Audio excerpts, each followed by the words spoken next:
Assalamualaikum warahmatullahi wabarakatuh. Waalaikumsalam warahmatullahi wabarakatuh. Maaf Ustaz, kejap ke majlis dulu ya.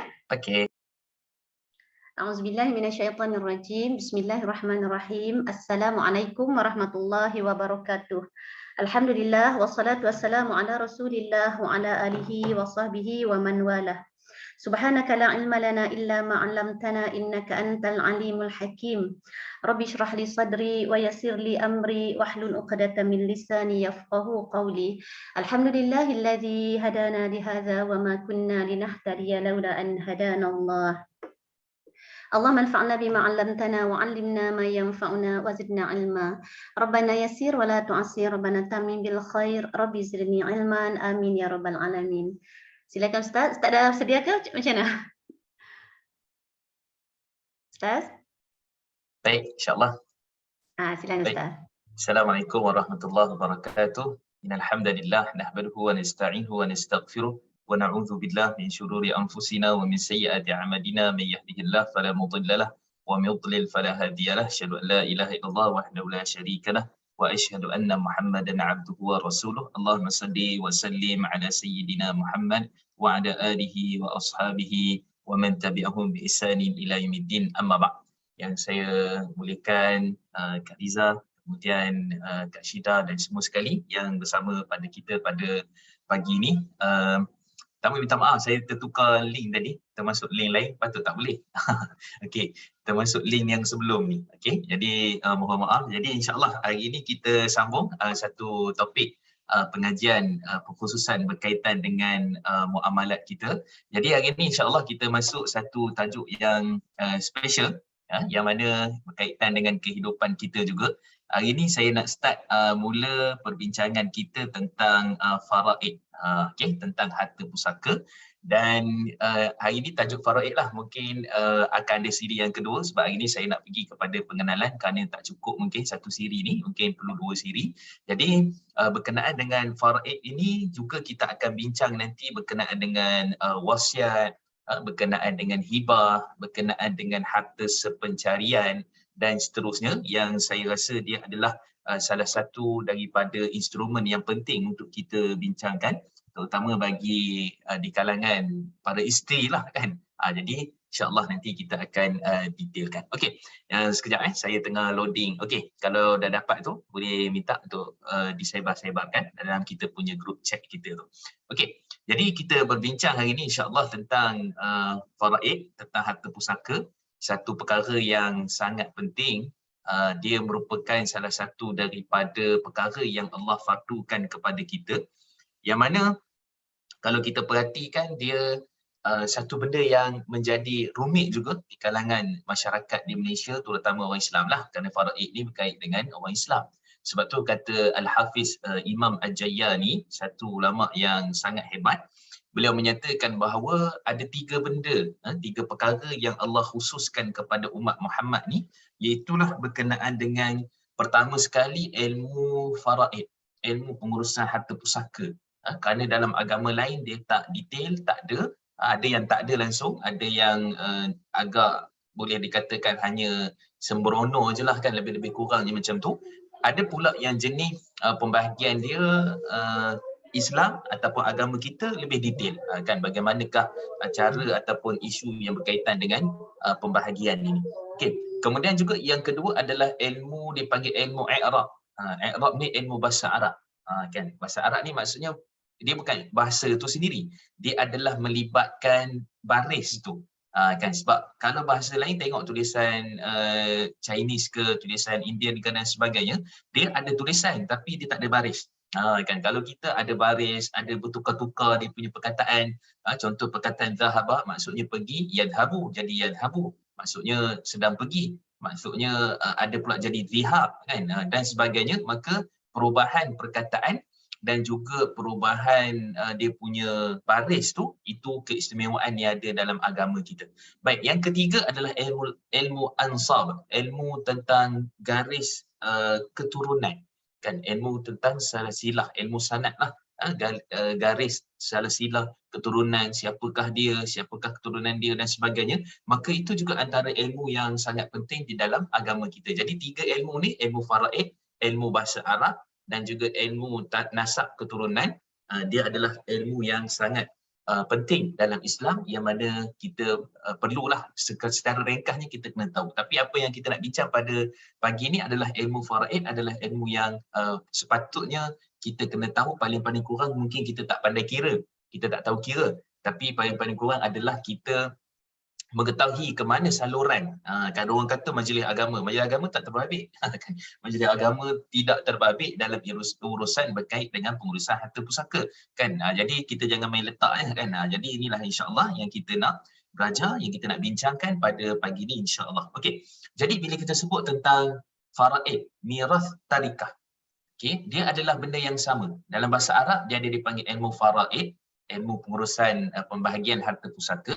Ada mirath, mirath ni maksudnya juga pengurusan harta pusaka, dan tarikah. Tarikah ni ialah taraka, benda yang ditinggalkan, kan, apa yang sisa yang ditinggalkan, iaitulah harta yang ditinggalkan. Jadi ini namanya sama. Kalau bahasa kita harta pusaka lah. Bahasa kita pengurusan harta pusaka. Itu dia punya nama dia, dan kita nak tengok secara ringkasnya. Perkataan faraid dari segi bahasa mempunyai maksud yang banyak, antaranya ialah menentukan bahagian, kan. Kalau kita kata faraid ni asal perkataan fardu, maka kalau solat tu fardu, kalau zakat tu fardu. Tapi faraid juga adalah kefarduan, kewajipan yang perlu dibahagikan oleh mereka, oleh ahli waris kepada yang berhak. Sebab yang meninggal tu dah meninggal dah, kan. Jadi yang berhak tu menentukan bahagian-bahagian tertentu berdasarkan faraid, hukum hakam yang telah ditetapkan oleh Allah Subhanahu wa taala. Samalah memastikan, menghalalkan. Kalau bagi tak betul, tak halal. Kan, bagi tak ikut apa yang Allah perintahkan, tak halal. Maka nak halalkan dia kena ikut faraid. Baik. Dan kemudian mewajibkan, samalah maksud fardu, mewajibkan pembahagian harta pusaka adalah wajib kepada ahli-ahli yang berhak, kan, ataupun ahli waris yang berhak. Okey, so dari sudut istilah syarak, ni kalau kamus ni Al-Qamus Muhit, As-Sihah, Jauhari dan sebagainya, ini adalah kamus-kamus penting dalam bahasa Arab untuk rujukan sesuatu perkataan. Kalau kita ada Dewan Bahasa dan Pustaka lah, ada kamus Oxford lah, macam-macam, kan. Tapi bahasa Arab, dia buat tesis ke, master ke, PhD ke, apa-apa bidang pun, ini antara rujukan penting untuk menyatakan takrif pada sesuatu perkara. Okey, so istilah syarak, faraid adalah pembahagian harta seorang Islam yang telah meninggal dunia, sama ada beliau meninggalkan wasiat ataupun atau tidak sebelum kematiannya. Okey, so maksudnya dekat sini, sebab wasiat satu benda lain, sebab wasiat ramai orang kadang-kadang tertukar, kan. Sebab tu dalam masyarakat kita dia jadi kucalana. Okey, kan, maksudnya dia jadi tak cantik dalam isu pembahagian harta pusaka, sebab contohnya kadang-kadang tu ayah tu sendiri, ibu tu sendiri tak faham, kan. Sebagai contohnya, dia kata ayah sebelum meninggal, dia kata ayah wasiatkan kepada kamu bagi harta sama rata. Contohnya, kan, ayah wasiatkan kepada kamu bagilah harta ni sama rata di antara adik-beradik kamu. Ini wasiat yang haram, wasiat yang tak boleh ditunaikan. Kerana wasiat dia bukan untuk ahli waris. Sebab ahli waris telah mendapat faraid, telah dapat mirath, telah dapat tarikah, kan. Nanti kita akan bincanglah pembahagiannya secara ringkas, dan kira-kira tu mungkin tak sempat lah kot hari ni saya, sebab ada beberapa perkara yang penting saya nak tekankan dulu sebelum nanti kita pergi kepada kira-kira. Kira-kira ni tak ada masalah. Hari ni seingat saya USIM ke USM dah ada website untuk kira mengira ni. Nanti kita tengoklah seberingkat, kan, kita dapat tahulah 1/6 ke, kan, 1/28 ke dan sebagainya, yang mana mungkin diperolehi bila mana suami atau isteri yang meninggal dunia. Okey. Jadi dia sebenarnya bukan semestinya suami isteri meninggal dunia. Kalau anak mereka meninggal dunia, suami isteri, anak mereka meninggal dunia, mereka pun boleh dapat harta pusaka. Kan, dia maksudnya waris mewarisi. Okey, waris mewarisi antara satu sama lain. Dia bukan semestinya waris itu dia mesti suami isteri je meninggal, mesti ibu ayah je meninggal. Kan, kalau nenek meninggal, akan dapat ke anak-anak. Kalau contohnya ayah yang meninggal, mungkin dia ada ayah lagi. Contohnya datuk kita, kan. Jadi datuk kita pun boleh dapat lagi. Jadi harta pusaka ni dia berlega di sekitar ahli waris, ahli yang berhak untuk mendapat harta pusaka, yang nanti kita akan tengok sikit dia punya di kalangan ahli-ahli yang berhak untuk mendapatkan harta pusaka. Okey. So disebut tadi meninggalkan wasiat, sama ada beliau meninggalkan wasiat, yang meninggal tu ataupun tidak sebelum kematiannya. Jadi wasiat ni 1/3 dia bukan untuk ahli waris. Saya cerita sikitlah sebelum kita detailkan pada mungkin minggu-minggu akan datang kan, berkenaan dengan wasiat. Asalnya wasiat ni ialah satu bentuk tulisan ya. Tulisan yang kita tulis, yang kita wasiatkan sebelum mana kita meninggal dunia. Kan boleh jadi kita nak bagi ke sekolah tahfiz, boleh jadi kita nak bagi tu kepada anak angkat, boleh jadi kita nak bagi kepada anak tiri. Kerana anak tiri ni, anak tiri maksudnya macam mana kita nak kategorikan sebagai anak tiri. Katalah satu orang ni lelaki, dia isteri meninggal dunia, dia ada anak, so berkahwinlah dengan seorang wanita. Jadi wanita ni kiranya anak yang anak lelaki tu anak tiri lah, kan, dia bukan si ibu sebapa ke apa, bukan, dia kira anak tiri. Jadi dekat sini kalaulah si isteri meninggal, contoh isteri meninggal, suami tadi kan ada anak dengan isteri yang lain yang telah meninggal dunia, berkahwin, maka pada waktu tu kalau isteri meninggal dunia, anak tiri tu tak dapat. Anak tiri tu tidak mewarisi harta pusaka, kerana harta pusaka ni nanti kita akan bincang apakah sebab-sebab dia, apakah punca, 4 punca lah yang boleh menjadikan harta pusaka itu diwarisi, maka anak tiri tak dapat. Tapi kalau ayah tu meninggal dunia, okey, ayah tu yang meninggal dunia, maka akan dapatlah, sebab itu dipanggil anak dia. Okey, anak dia lah, anak sendirilah. Kan, begitu juga dengan istilah seibu dan sebapa. Kan, seibu sebapa ni kiranya memang itulah mak dia, itulah ayah dia, seibu sebapa dipanggil. Kan, ada yang mungkin sebapa.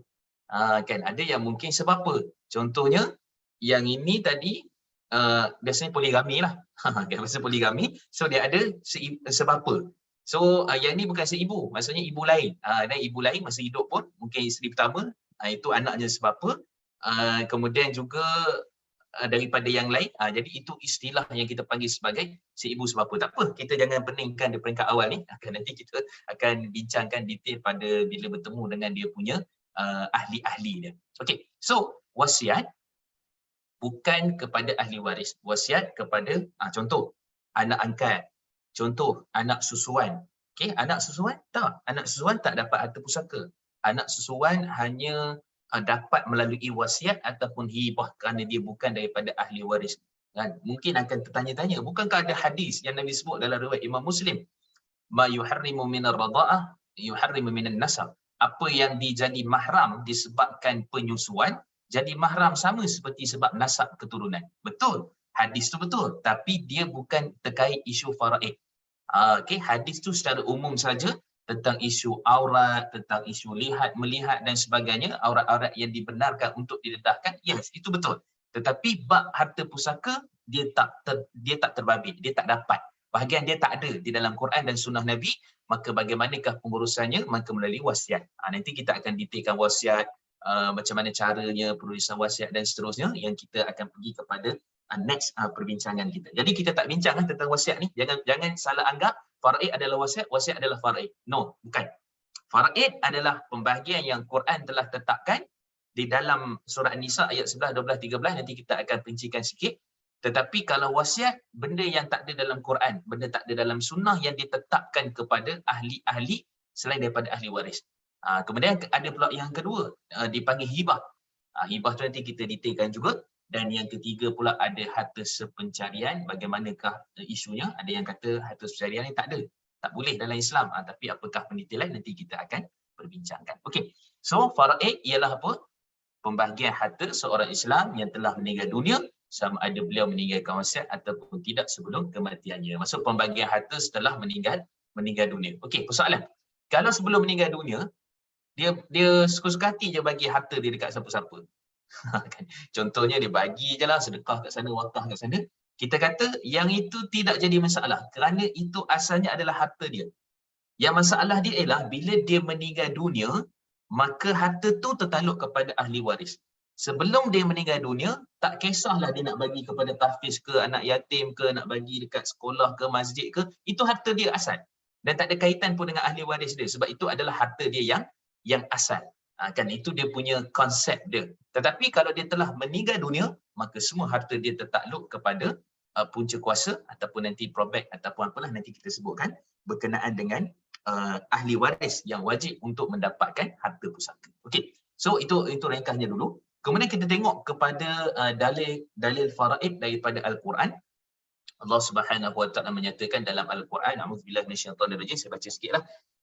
yusikumullahu fi auladikum lidzakari mithlu hadzil unthayain fa in kunna nisaan fawqa ithnatayn falahunna thulutha ma tarak wa in kanat wahidah falaha an-nisf wa li abawayhi likulli wahidin minhuma as-sudus mimma taraka in kana lahu walad fa in lam yakun lahu waladun wa warithahu abawahu fali ummihi thuluth fa in kana lahu ikhwatun fali ummihi sudus min ba'di wasiyatin yusi biha aw dayn آباؤكم وأبناؤكم لا تدرون أيهم أقرب لكم نفعا فريضة من الله إن الله كان عليما حكيما. Baik, yang bermaksud Allah perintahkan kamu mengenai pembahagian harta pusaka untuk anak-anak kamu. Okay. So maksudnya suami isteri, ibu ayah meninggal dunia, maka Allah perintahkan, Allah wasiatkan, Allah wajibkan untuk kamu memberikan harta pusaka. Okay? Bahagian harta-harta pusaka. Iaitu bahagian seorang anak lelaki menyamai bahagian dua orang anak perempuan. Okay? So terus dapat bahagian, anak lelaki dapat dua bahagian, anak perempuan dapat satu bahagian. Okay? Nanti kita bincanglah sebab orang Talib Barat, geng-geng LGBT, bukan LGBT, geng-geng liberal ke apa semua ni, dia kata, ni kenapa tak sama bagi? Patut kena samalah bagi. Barulah Islam itu adil. Kan? Tak apa, nanti itu kita akan jawab. Tetapi jika anak-anak perempuan itu lebih dari dua, maka bahagian mereka 2/3 dari harta yang ditinggalkan oleh si mati. Okay. Contoh, kalau suami isteri berkahwin, tak ada anak lelaki, yang ada semua anak perempuan. Okay. So maksudnya, ataupun ada seorang mungkin anak lelaki, tapi 3 anak perempuan, 2 anak perempuan. Maka anak perempuan tu dapat 2/3 daripada harta, semua mereka berkongsi daripada 2/3 harta tu. Bila lebih, bila keadaan dia, bila anak perempuan lebih pada seorang, maksudnya 2 dan ke atas lah. Kalau 2 ke, 3 ke, 5 ke, 17 ke, maka semua itu 2/3 hartanya mereka berkongsi sama. Okay, berkongsi sama. Okay. Kemudian, dan jika anak perempuan itu seorang saja, maka bahagiannya ialah 1/2, separuh harta tu. Okay, dia seorang je. Suami isteri kahwin, suami isteri dah tentulah dah kahwin kan. Okay, maksudnya berkahwin, dan kemudian selepas itu dapat anak, seorang je anak perempuan. Maka anak perempuan tu dapat 1/2 lah. Separuh lagi pergi ke mana? Memang tak ada ahli waris lain, maka nak tak nak ke Baitul Mal lah. Nanti kita akan detailkan. Dan Baitul Mal tu sebenarnya pengurusan yang baik.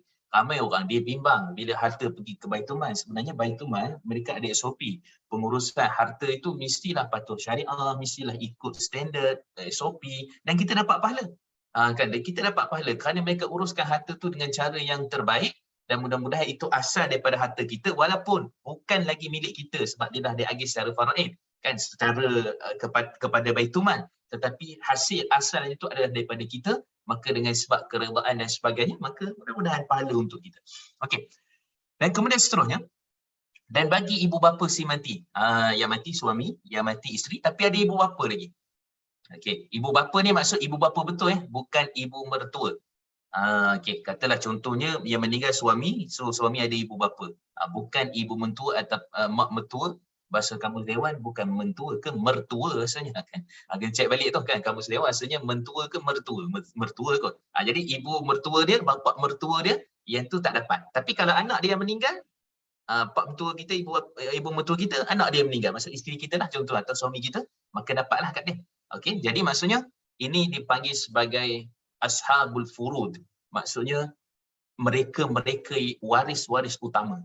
Okey, waris-waris yang utama. Nanti saya simpulkan. Baik, kemudian tiap-tiap daripada keduanya 1/6 dari harta yang ditinggalkan oleh si mati, dapat 1/6. Ibu ayah dapat 1/6. Jika si mati mempunyai anak, kalau dia ada anak, maksudnya anak lelaki lah terutamanya, walad dipanggil kat sini, dapat 1/6. Kalau tak ada anak lelaki, ataupun si mati tidak punya anak, sedangkan yang mewarisi adalah ibu bapa, maka bahagian ibunya ialah 1/3. Okey. Jadi kenapa dia makin mengecil? Kalau ada anak 1/6, sebab anak tu yang akan mewarisi.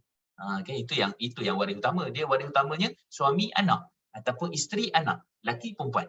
Anak laki perempuan. Itu waris utama. Walaupun warisnya sebenarnya dia lebih panjang lagi. Maksudnya yang paling asalnya, paling basic dia ada 5.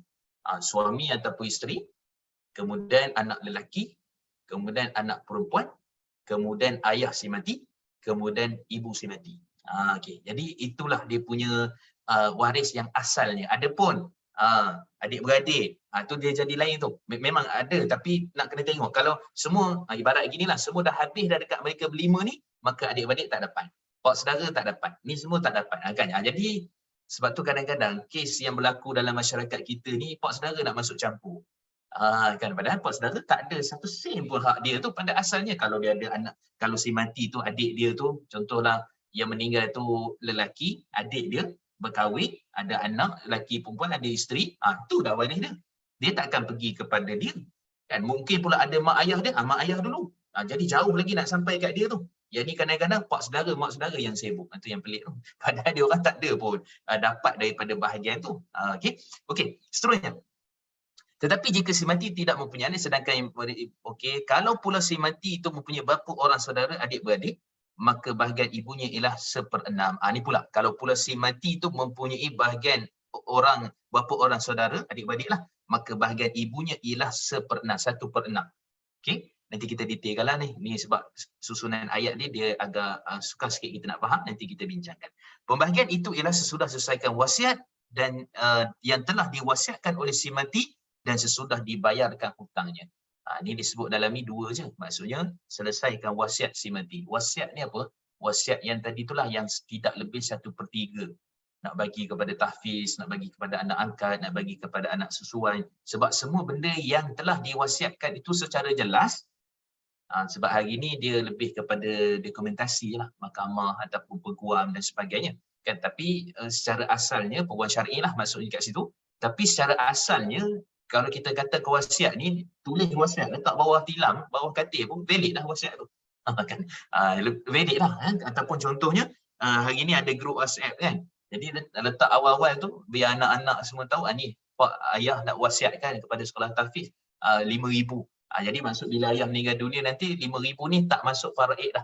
Tak masuk pengagihan harta pusaka, dia akan pergi sekolah tahfiz lah.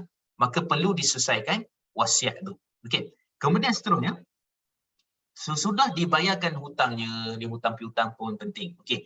Ada keadaan yang mana ahli waris 1 sen pun tak dapat. Okey, ada keadaan yang mana ahli waris 1 sen pun tak dapat kerana si mati berhutang dan semua daripada harta si mati itu dijual keretanya ke ataupun apa untuk membayarkan hutang si mati. Itu lebih penting daripada anak beranak ke nak berebut harta pusaka, maka menguruskan hutang si mati adalah benda yang paling penting. Ini berlaku sendiri ya dalam keluarga saya. Ketika mana arwah ayah meninggal, dalam bank ada RM26 30 sen. Dalam bank itu cash lah dia tu. Tapi ayah ada harta lah, maksudnya tanah apa semua, tapi cash tu kan. Ada tanah, ada rumah pun semua. Maka pada waktu itu, bila kita cek balik kat bank, rupanya arwah ayah ada berhutang lagi. Kan, berhutang lagi lebih kurang dalam 15 ke 16 ribu. Hutang tu untuk baiki rumah. Keperluan lah sebenarnya, keperluan.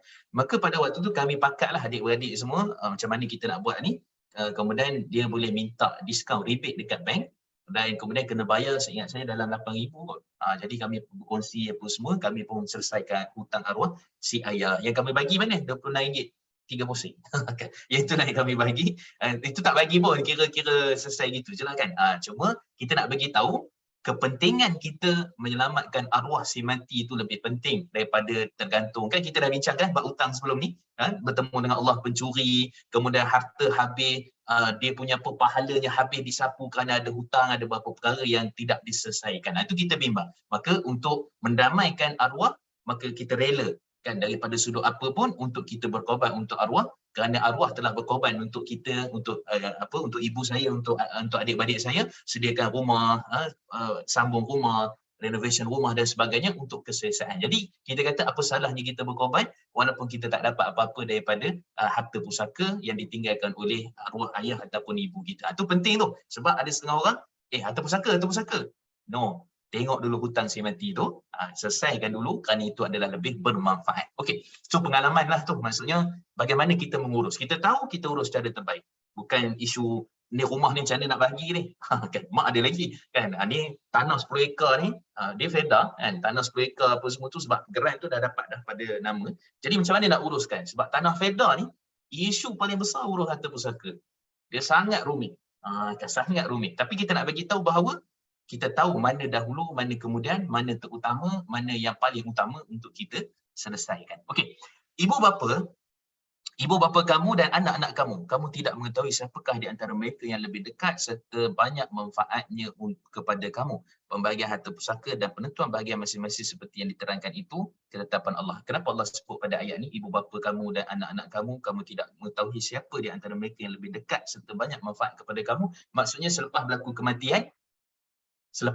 kematian itu, apakah manfaat yang boleh diberikan oleh ahli waris kepada si mati. Terutama inilah isu hutang, isu wasiat apa ni kan, sebab wasiat ni untuk kita. Wasiat ni pahala untuk kita. Sebab lepas kita meninggal dunia, sukarlah untuk ahli waris kata ni kita sedekahkan untuk bapa je lah kot. Ni ada berapa ni bahagian bila dah bagi-bagi, ada 1,000 ni seorang dapat. Contohlah kan, ada RM50 seorang dapat ni. Jadi macam mana kita nak buat ni? Kita sedekahlah untuk nama arwah si mati kot, arwah ayah kita. Jarang. Yang banyak ni, harta ni aku yang punya. Sebab lepas bagi harta pusaka, memanglah hak tu hak kepada ahli waris. Dia tak ada hak dah kepada bapa. Tapi nak cari ahli waris yang betul-betul sanggup pergi sedekahkan, sanggup buat telaga dekat Kemboja atas nama si mati ke? Ada. Tapi nak cari tu macam mana? Nak memberikan manfaat kepada kita tu macam mana? Maka kita sendiri kena plan harta kita ni macam mana nak boleh beri manfaat pada kita bila kita meninggal dunia. Kan itulah pentingnya wasiat. Itulah pentingnya kita berwakaf. Itulah pentingnya perkara-perkara yang mana kita nak buat itu. Kerana kan Nabi sebut dalam hadis riwayat Imam Muslim, hadis sahih tu, sedekahun jariyah. Nabi tak sebut anak yang saleh mendoakan. Nabi tak sebut ilmu yang bermanfaat. Nabi sebut nombor 1, sedekah jariyah. Kerana itu yang paling senang dapat pahala. Kenapa tidak anak-anak nombor 1 yang mendoakan? Anak-anak ni tuan-tuan, saya sebutlah perempuan, kadang-kadang tu sebulan waktu kita dah meninggal dunia tu dia ingatlah kat kita doa. Lepas tu seminggu sekali, lepas tu 2 hari sekali. Setakat mana yang dia ingat? Lepas tu dah lama-lama, dah sebulan, 3 bulan, 4 bulan, setahun, 2 tahun, 3 tahun, dah makin lama makin lupa dekat doa untuk kita. Nampak? Memang betul anak tu memberikan manfaat. Tetapi daripada sudut mengingati kita sentiasa tu, mustahil. Sebab dia pun ada urusan dia pun ada doa dia pun ada family, dia pun ada anak-anak dan sebagainya. Maka kita kata, nak tak nak kita sendiri. Kita sendiri. Sebab tu jangan jadikan anak kita tak apa, anak nanti ada yang doakan kita. Sebab tu kata Hamka, kan, ataupun kata Za'ba, dia kata orang Melayu ni dia suka harap orang lain. Kan, sikit-sikit nanti tak apa orang nanti mengajikan kita, ni nanti tak apa orang ni sedekahkan untuk kita. No, kita sendiri. Kerana manfaat ilmu apa semua, manfaat harta apa semua, kita sendirilah yang nak menguruskan bagaimana cara pengurusan itu sebelum kita meninggal dunia. Bukan tak boleh harapkan kepada anak-anak, boleh, tak ada masalah. Memang itulah dipanggil sebagai perkara yang bermanfaat. Ilmu yang bermanfaat, ya, itulah ilmu yang bermanfaat. Tapi yang paling simple, paling mudah untuk kita dapatkan pahala mengalir itu adalah duit kita, harta kita. Bagaimana nak uruskan secara wasiat ke ataupun perkara-perkara yang berkaitan. Okey. Kemudian seterusnya Allah menyatakan kepada kita akhir tu, fariidatan minallah. Itu adalah kefarduan daripada Allah. Fariidah, fardu. Bagi pengurusan pembahagian harta pusaka, fardu, wajib hukum dia. Itulah yang Allah telah tetapkan. Tak boleh ubah dah. Tak boleh ubah. Contoh letak ibu ambil sikit je lah kot, 1/18. Tak boleh kan. Ataupun suami ambil sikit je lah kot. Ambil je lah, tak payahlah 1. Kalau suami 1/2 lah kan. Secara umumnya kalau tak ada anak 1/2. Kalau isteri 1/4. Tapi kalau ada anak 1/8. Kita pun ubah. Tak payahlah 1/4, 1/8 ni. Bagi lebih sikit tak apa, bagi 2 bahagian. Tak boleh. Ini fariidatan minallah. Sebab tu kalau orang tanya saya, Ustaz boleh tak bagi sama rata? Okay. Boleh tak? Pertama tadi, kalau si bapa, si ibu yang wasiat nanti harta ni bagi harta pusaka, wasiat tu tak sah. Kerana mesti ikut persetujuan daripada mereka-mereka yang terbabit di dalam ahli untuk mendapatkan ataupun ahli harta pusaka tu sendiri. Okay, contoh gini. Katalah nak setuju semua nak bagi sama rata. Maksudnya ayah dah meninggal, ibu yang masih ada, ataupun ibu meninggal, ayah masih ada dan anak-anak semua setuju untuk bagi harta pusaka tanpa ada sebarang apa kita kata tegahan. Tanpa ada sebarang penolakan. Semua setuju. Semua setuju tu belum lagi. Okey, belum lagi. Semua kena tahu bahagian masing-masing. Okey, itu yang sepatutnya. Sebab Quran kata fariidatan minallah. Semua kena tahu bahagian masing-masing. Bila tengok, bila pergi pejabat, nanti kita ada 3 Amanah Raya Berhad, pejabat tanah dan galian di bawah pejabat pusaka kecil, dan kemudian yang ketiga kita ada mahkamah sivil. Okey, jadi di sini tempat ke mana kita nak tuju nanti saya sebutkan bila mana kita nak mulakan proses berkaitan dengan faraid. Fariidatan minallah ini maksudnya apa? Kita kena ikut seperti mana asalnya, tahu dulu berapa pembahagian, kemudian dah tengok, saya dapat 5,000, awak saya 7,500. Adik contoh, adik lelaki dapat 10,000, kan anak perempuan dapat 5,000 contohlah, ini pembagian ringkas lah. Kan tengok-tengok, tak boleh jadi ni. Kan? Yang tak boleh jadi tu kira bagi secara harta pusaka. Kan bila ada orang yang membantah walaupun seorang, kan sebab tu kadang-kadang orang ni dia sensitif bab ni, dia kata apalah nak bantah-bantah, bagi sama rata adik-beradik dah lah, nampak sangat tamak harta. Dah, bukan tamak harta, itu hak dia. Hak yang Allah sebut fariidatan minallah, kefarduan yang Allah telah tetapkan, dia ada hak untuk dia dapat. Tak kira lah awak nak kata dia tamak harta ke apa ke dan sebagainya. Fariidatan minallah, kefarduan, fardu dia boleh dapat kerana dia tak rela, dia tak setuju untuk dibagikan sama rata. Maka pada waktu itu, contoh katalah seorang tak setuju. Ada 5 adik-beradik, lelaki perempuan lah, 5 adik-beradik, seorang tak setuju. Contohlah yang bongsu ke yang sulung ke tak setuju. Maka yang tak setuju tu, yang dia tu kena bagi secara harta pusaka. Bahagian yang wajib dia dapat. Yang 4 setuju tak nak bagi, yang 4 ni semua setuju nak bagi sama rata. Okey, balance lepas bagi yang bahagian abang bongsu ni, baru bagi sama rata. Kalau semua tak setuju, semua bagi secara harta pusaka. Sebab tu apa kita kena tekankan benda ni, kena pentingkan dalam masyarakat, tak semudah untuk bagi sama rata.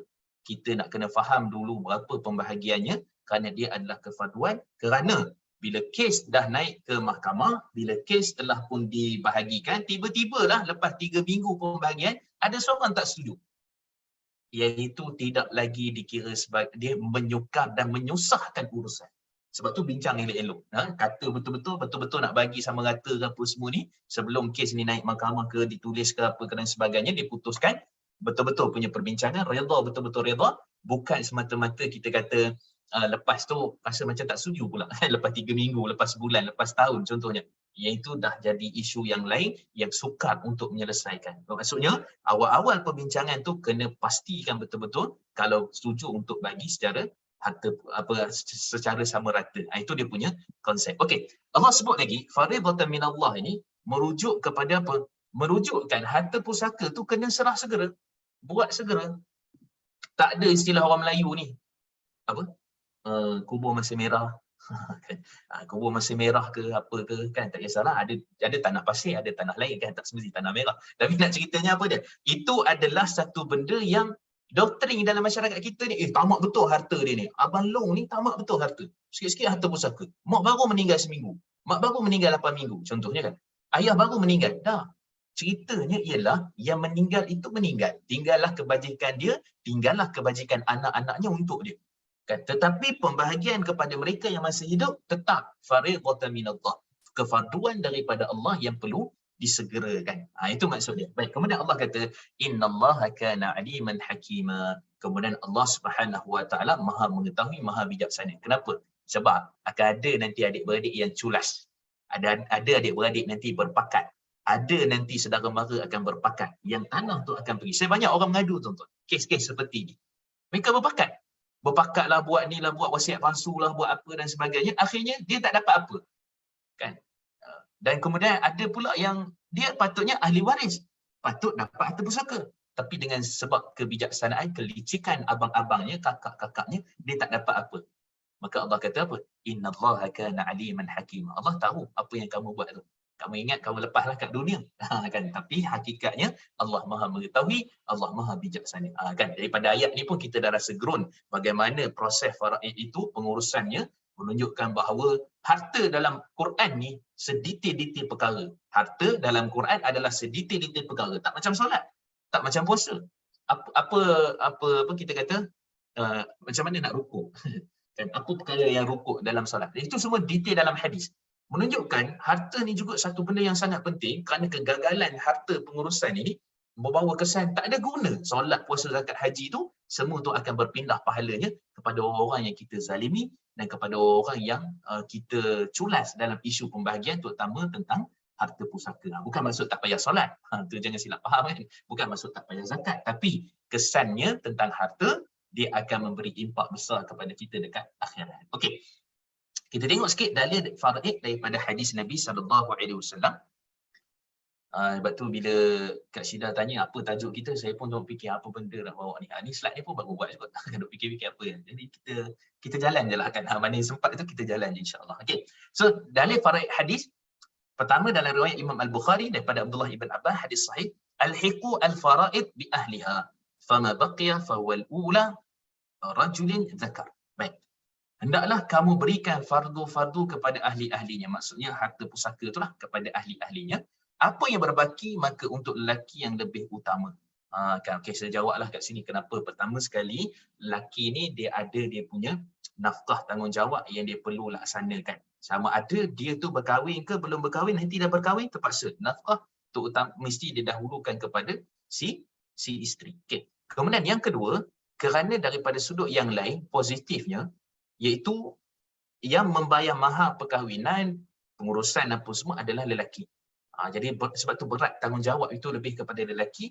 Itu antara sebab dan punca kenapa faraid itu diberikan lebih kepada wanita. Okey, yang ketiga, adanya hibah. Okey, adanya hibah. Maka hibah ni dia boleh dihibahkan kepada wanita. Isteri nak hibah pada suami. Suami nak hibah pada isteri. Rumah contohnya. Kan, ataupun rumah perkongsian. Beli tu dua nama. Kan, suami isteri kongsi dua nama beli rumah. Kemudian bahagian separuh lagi tu buat wasiat ke apa? Maka bukan wasiat lah, maksud hibah, dokumen hibah, dokumentasi hibah untuk dihadiahkan pada suami, ataupun kata suami kalau meninggal dihadiahkan kepada isteri. Tak adalah jadi rumah tu nanti nak kena jual separuh. Kan? Rumah tu apa bertelagah pula dengan adik-beradik apa semua si mati, kan? Kemudian juga apa anak dan sebagainya. Maka kita kata bila ada hibah tu dia boleh menyelamatkan keadaan, tidak menjadi sukar untuk ahli waris bertindak secara, sebab tu bab harta ni macam-macam lah. Hak tu satu. Saya cerita bab harta pusaka ni dia memang hak yang memang boleh dapat. Tapi kasih sayang itu adalah benda yang penting. Kan kasih sayang itu kadang-kadang tu lah.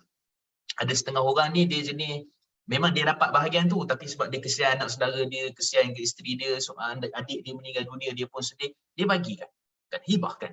Jadi kita kata ini antara benda yang dia bukan sekadar hak semata-mata, tapi dia kasih sayang. Kan? Kasih sayang, hubungan, silaturahim yang perlu dijaga. Bila mana kita berbincang tentang isu faraid ni, dia bukan sekadar hak. 1/3 saya punya, 1/2 saya punya, 1/4 saya punya. Dia hak, memang hak, tapi bab kasih sayang, nilai, itu juga satu benda yang Islam titik beratkan. Okey. Dan kemudian juga boleh harta seperjarian. Ramai orang kadang-kadang ingat, nanti kita detailkan lah, harta seperjarian ni mesti nak bercerai. Tak. Harta seperjarian ni, tuntutan itu ataupun pembahagian itu boleh. Sebab kita di Selangor, di wilayah ni memang ada section, saya ingat saya 2005, Akta Undang-Undang Keluarga Kecil Islam dan sebagainya. Maka ada dia punya proses dan juga cara untuk buat tuntutan harta seperjarian. Suami boleh tuntut kat isteri, isteri boleh tuntut dekat suami. Bila mana berlaku meninggal dunia ataupun sebagainya, tidak jadi masalah. Sebab itu juga antara benda yang penting perlu diselesaikan selain pada wasiat ke hibah ke, ketika mana meninggal dunia. Okay. So meninggal dunia kena tengok ada tak harta tuntutan harta seperjarian dan sebagainya. Maka yang lecehnya dia naik mahkamah. Dia naik mahkamah syariah.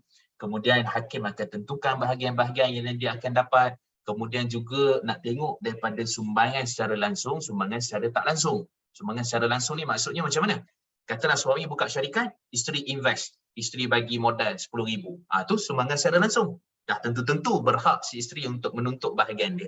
Ataupun si suami pula, isteri buka syarikat, suami invest 10,000 ataupun labur 10,000 dalam syarikat isteri. Contohlah ni buka apalah, buka kedai ke buka apa, maka itu ada tuntutan yang jelas. Ada tuntutan yang tak jelas. Kan? Ataupun kita kata sumbangan secara tak langsung. Contoh apa? Contoh isteri masak pagi-pagi bawa bekal untuk suami pergi pejabat. Kan nanti akan ada orang kata tak ikhlas lah tu. Itu semua buat tu nak tuntut harta seperjarian. Tak. Kan? Maksudnya nak buktikan di mahkamah bahawa si isteri memang ada sumbangan. Kan kalau jenis contoh isteri jenis tak masak, suami pula jenis tak balik rumah. Itu memang tak ada sumbangan secara tak langsung lah. Maksud mengabaikan tanggungjawab masing-masing, iaitu mungkin kosong. Pergi naik mahkamah, kosong, tak dapat. Habis duit je. Kan? Boleh jadi. Boleh dapat 50%. Boleh jadi dapat 30%. Itu semua atas kebijaksanaan mahkamah, hakim dalam menguruskan kes-kes berkaitan dengan tuntutan harta sepencarian. Okey. Dia boleh jadi waktu meninggal dunia, boleh jadi juga bila berlaku kes penceraian dan sebagainya. Itu juga antara perkara yang penting. Okey. Dari Usamah bin Zaid radhiyallahu anhu, anak kepada Sayyidina Zaid bin Harithah, anak angkat Nabi SAW, ni kira anak kepada anak angkat lah. Okay. Kata beliau, la yarithul muslim al-kafir wal kafir muslim. Orang Islam tidak mewarisi orang kafir dan orang kafir tidak mewarisi orang Islam. Maksudnya harta lah. Okey. Saya selalu dengan non-Muslim, program, mu'alaf dan sebagainya, ini juga antara soalan yang mereka tanya. Okey. Kalau dalam Islam ada pengurusan harta pusaka, jadi macam mana ibu dia yang belum Muslim, kan, ataupun suami dia ke yang belum Muslim dan sebagainya. Adalah cerita yang panjang. Itu buat pernikahan lagi, buat hubungan suami isteri yang suaminya Islam, isteri belum Islam, bagaimana. Dia banyak isu. Tapi kita nak kata fokusnya pada isu ini, pewarisan ini memang tak boleh waris, tapi hibah boleh main peranan. Okay, hibah ni dia bukan tertakluk kepada hanya kepada Islam ataupun bukan. Ya, sebab tu ulama bincang boleh tak hibah kepada kucing kesayangan kita. Contoh kita ada Gafir, kan, kita ada apa, saya nak hibah 10,000 untuk kos makanan kucing saya kalau saya meninggal dunia. Contoh kan, sayang sangat kat kucing dia. Hibah tu terpakai ke tak? Itu perbincangan panjang lah. Cuma kita nak kata sudut asalnya dia tak terikat dengan agama lah. So dia nak hibah pada ibu dia. Walaupun ibu dia belum Islam, boleh bagi hibah. Dia macam hadiah. Dia macam hadiah. Maka hukumnya adalah harus. Jadi Islam ada penyelesaian. Kalau faraid tak boleh diwarisi oleh orang kafir, ataupun Muslim mewarisi daripada orang kafir, tapi hibah boleh. Orang kafir bagi kita hibah. Nabi terima hadiah daripada pembesar Rom, Parsi, Kisra, apa semua. Nabi terima hadiah. Maka menunjukkan Nabi menerima hadiah daripada orang bukan Islam, dan boleh kita juga menerima hadiah daripada orang bukan Islam. Dengan syarat hadiah tu yang elok lah. Okay. Kemudian kita pergi seterusnya. Okay, ini pun penting. Sebab belajar faraid. Pertama, surah Nisa ayat 19, elak makan harta batil. Ya ayyuhallazina amanu la ta'kulu amwalakum bainakum bil batil. Jangan kamu, wahai orang beriman, jangan makan harta di antara kamu dengan cara yang batil. Sebab kerana ada setengah orang ni dia tak peduli. Kan, contoh. Ini cerita nanti kita masukkan dalam isu yang akan datang lah.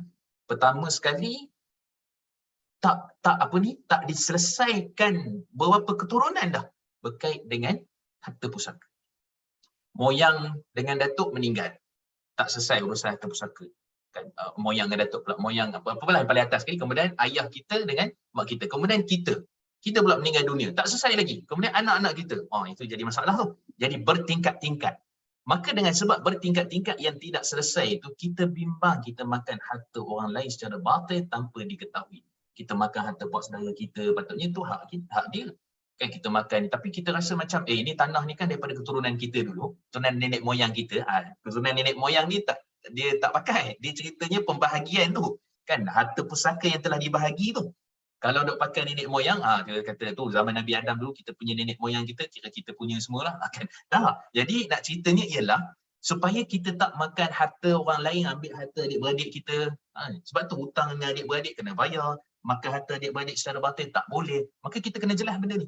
Okey, itu yang pertama. Yang kedua, tenggelam 7 lapis bumi kerana rampas tanah sejengkal. Ini hari ni banyak tuan-tuan. Dia ubah sempadan, ubah batu pancang.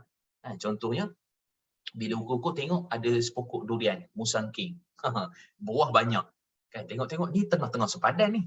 Dia pun tengok-tengok balik, ubah sikitlah sempadan ni supaya durian tu masuk dalam tanah dia. Maka itu kata Nabi SAW dalam hadis sahih riwayat Imam Bukhari, siapa yang ambil sejengkal je tanah. Apatah lagi bab harta pusaka, pengagihan tak selesai dan sebagainya, ambil sejengkal. Kadang-kadang tu 7 adik-beradik tanam getah.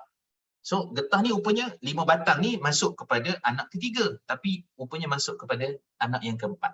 Maksudnya lebih kepada anak yang keempat tu 4 batang. Jadi selama dia toreh getah 4 batang tu, dia makan hak secara batil. Dan dia tak tahu, dia keadaan jahil. Maka waktu tu apa kata Nabi SAW, nak pula rampas, culas dalam ukur ni, bagi aku masuk sikit 5 batang ni lah kot, pokok getah ni. Contohnya kan, bagi aku masuk sikit 5 batang pokok sawit ni. Maka kata Nabi, siapa yang ambil sejengkal je tanah, nanti di hari akhirat ditenggelamkan dalam 7 lapis bumi. Yang mana benda ni, sebab tu dekat akhirat ni kita bincang benda yang tak logik. Sebab akhirat mana ada bumi lagi. Akhirat ni mahsyar lah.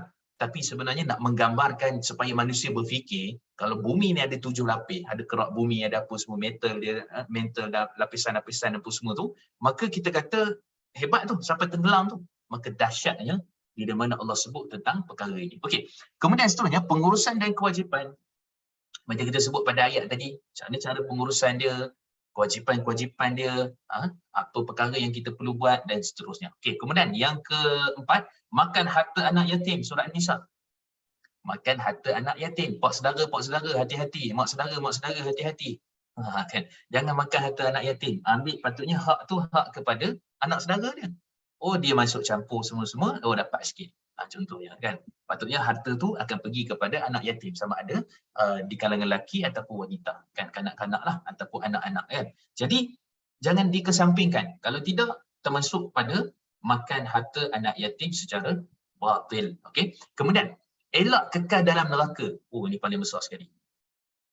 Dalam isu harta pusaka ni, surah yang biasa membincangkan ialah surah An-Nisa. Pada ayat 11, 12, 13 itu pembahagian. Kalau suami meninggal macam mana, kalau lelaki meninggal macam mana, kalau suami perempuan meninggal macam mana. Maka pada ayat ke-14 surah An-Nisa tu Allah kata wa may yata'adda hududallah wa may ya'sillah wa rasulah wa yata'adda hududallah. Siapa yang mana bermaksiat pada Allah, melampaui batas-batasan Allah. Perempuan boleh cek. Allah kata apa? Kekal dalam neraka. Kekal dalam neraka kalau tak makan harta secara batil, tentang isu berkaitan dengan faraid ni tidak diendahkan, tak menjalankan hukum hak Allah, pembahagian sepatutnya kekal dalam neraka. Kan? Kekal dalam neraka ni, seingat saya ada 3 tempat dalam Quran. Pertama bila bincang bab syirik, yang kedua bincang bab riba. Bab riba ni ayat 275. Kan? Allah menyatakan bahawa hum ashabun nar hum fiha khalidun. Kan? Buat riba, buat apa tak kisah. Orang kata ni riba, tak kisah. Kita makan je riba. Allah kata kekal dalam neraka. Kemudian 3 pada ayat tentang faraid. Kan? Maksudnya kekal dalam neraka ni biasanya bila sebut kekal tu tak masuk syurga langsung. Tak ada rahmat Allah, tak ada apa, memang kekal terus dalam neraka. Kan? Jadi ini isu berkait dengan harta, bukan isu sampingan tapi isu yang sangat besar. Perkara yang sangat besar yang kita sama-sama perlu ambil ibrah dan juga perhatikan. Okey, kemudian yang seterusnya elak pemusuhan dan pergaduhan, sudah tentulah. Okey, bahagian masing-masing. Sebab tu kita kena, kalau ada orang nak menguruskan tu kita bersyukur. Alung kita nak tolong uruskan kan secara betul lah, bukan diuruskan kau 1 aku 1, kau 3 aku 8. Itu bukan itu kan, bukan cara piramli lah. Okey, jadi maksudnya betul-betul bukan dua hak kan, tapi betul-betul cara nak uruskan. Dia ambil amanah contohnya kan. Dia pemegang amanah contoh, dia nak uruskan betul-betul, biar dia urus kan, cara yang betul kita pantau, kita tengok kan, kemudian masing-masing dapat pembahagian. Itulah nak elakkan pemusuhan dan juga pergaduhan. Patutnya bersyukur ada adik-beradik kita yang tolong nak urus. Ni tak kan, siap tohmah lagi ni tamak harta pusaka dah ni. Dah dia nak tolong urus tu kira bagus dah. Kita pun dapat bahagian kita, dia pun dapat bahagian dia, dan kita telah menjalankan urusan dan kewajipan yang Allah telah tetapkan. Okey. Kemudian seterusnya kenal waris berhak dan jumlah yang dapat. Ini paling pentinglah. Siapakah yang berhak dan jumlah yang akan dapat. Termasuk nanti harta ni kita bincang, ada harta yang boleh ubah macam cash lah dalam bank, ASB, KBSP dan seterusnya, dan ada pula yang tak boleh ubah macam contohnya rumah kan, yang kekal lah, statik lah.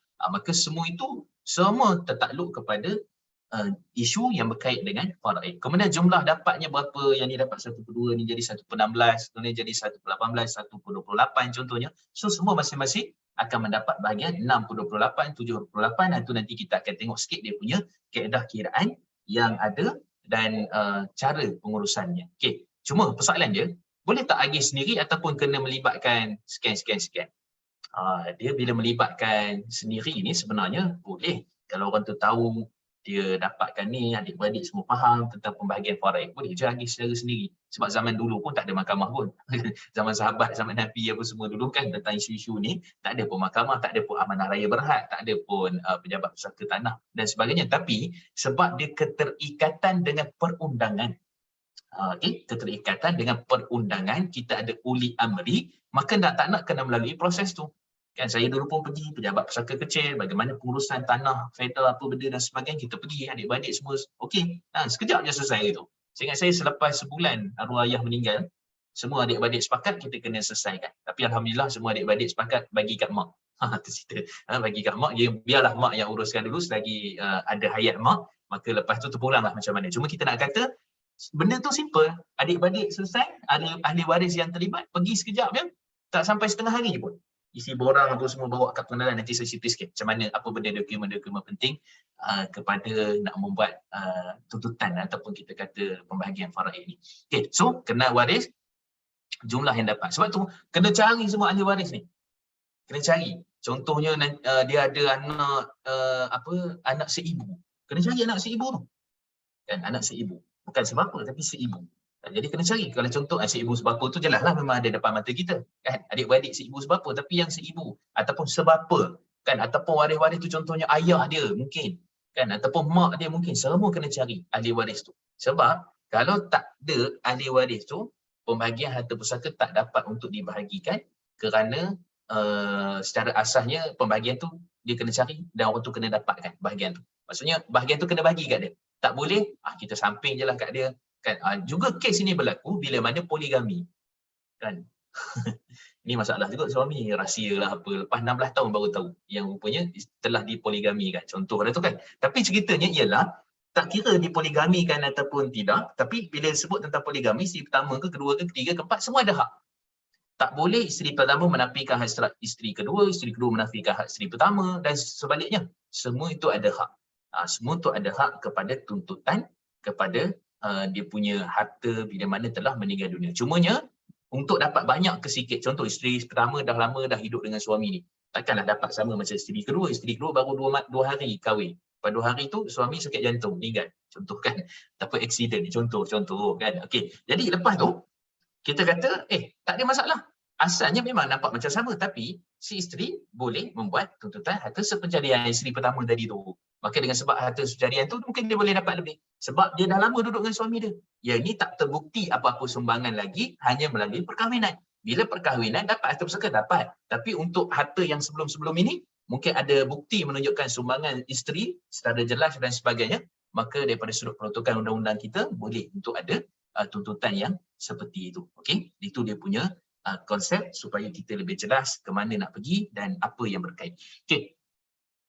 5, apakah yang perlu diselesaikan terlebih dahulu sebelum faraid? Okey. So ini berkait dengan simati lah. Pertama, hutang simati. Ini confirm. Sebab tadi pun Quran dah sebut surat Nisa tadi tentang yusi biha audain. Yang pertama tentang wasiat dia, yang kedua hutang dia. Jadi hutang-hutang ni sebab tu saya sebut tadi kes terpencil, ada ahli waris 1 sen pun tak dapat kerana telah pun membayar hutang kepada si mati. Yang paling penting sekali adalah untuk urusan si mati itu dahulu. Kan, itu dia punya konsep dia. Okey, kemudian seterusnya. Yang kedua, pengurusan kematian. Ni penting khairat kematian. Okey, sebab tu penting juga. Yang ni saya sarankan kalau ada siapa-siapa yang ada income yang lebih, pendapatan lebih, ambil takaful. Income protection.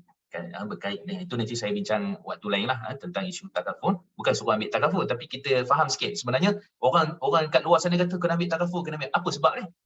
Kenapa kena ambil takaful? Nanti kita akan bincangkan. Sebab dia ada takaful tu berkait dengan dia punya hibah takaful. Penama kepada hibah. Maksudnya kalau suami ke meninggal dunia, accident, dapat bampasan 100,000, maka suami tu dah niat dah untuk hibah. Documentation untuk hibah kepada isteri. Isteri dapat 100%. Tak ada pusaka, tak ada berkait dengan harta pusaka. Kan? Jadi kena faham juga takaful ni adakah masuk harta pusaka ke ataupun tak, nanti kita akan detailkan. Okey, kemudian seterusnya, harta belum zakat. Okey, contoh ibu kita ni, contohlah ada simpan emas, perhiasan. Tak banyak, dalam 3-4 kilo. Okey, contoh. Okey. Jadi adalah, boleh tahanlah, banyaklah juga kan, katalah contoh berapa gram ke apa semua. Tapi sebenarnya mungkin terlupa untuk zakat ke apa, kena tengok tahun. Yang ni kena pergi pusat zakat. Okey, pusat zakat akan bantu selesaikan sebab haul dan nisab setiap tahun berbeza. Haul dan nisab bukan haul. Haul tu cukup tahun. Nisab tu bilangan minimum untuk kita keluarkan zakat. Contohnya kalau pada tahun awal 90-an ke awal 2000, nisab dia 3,000 je.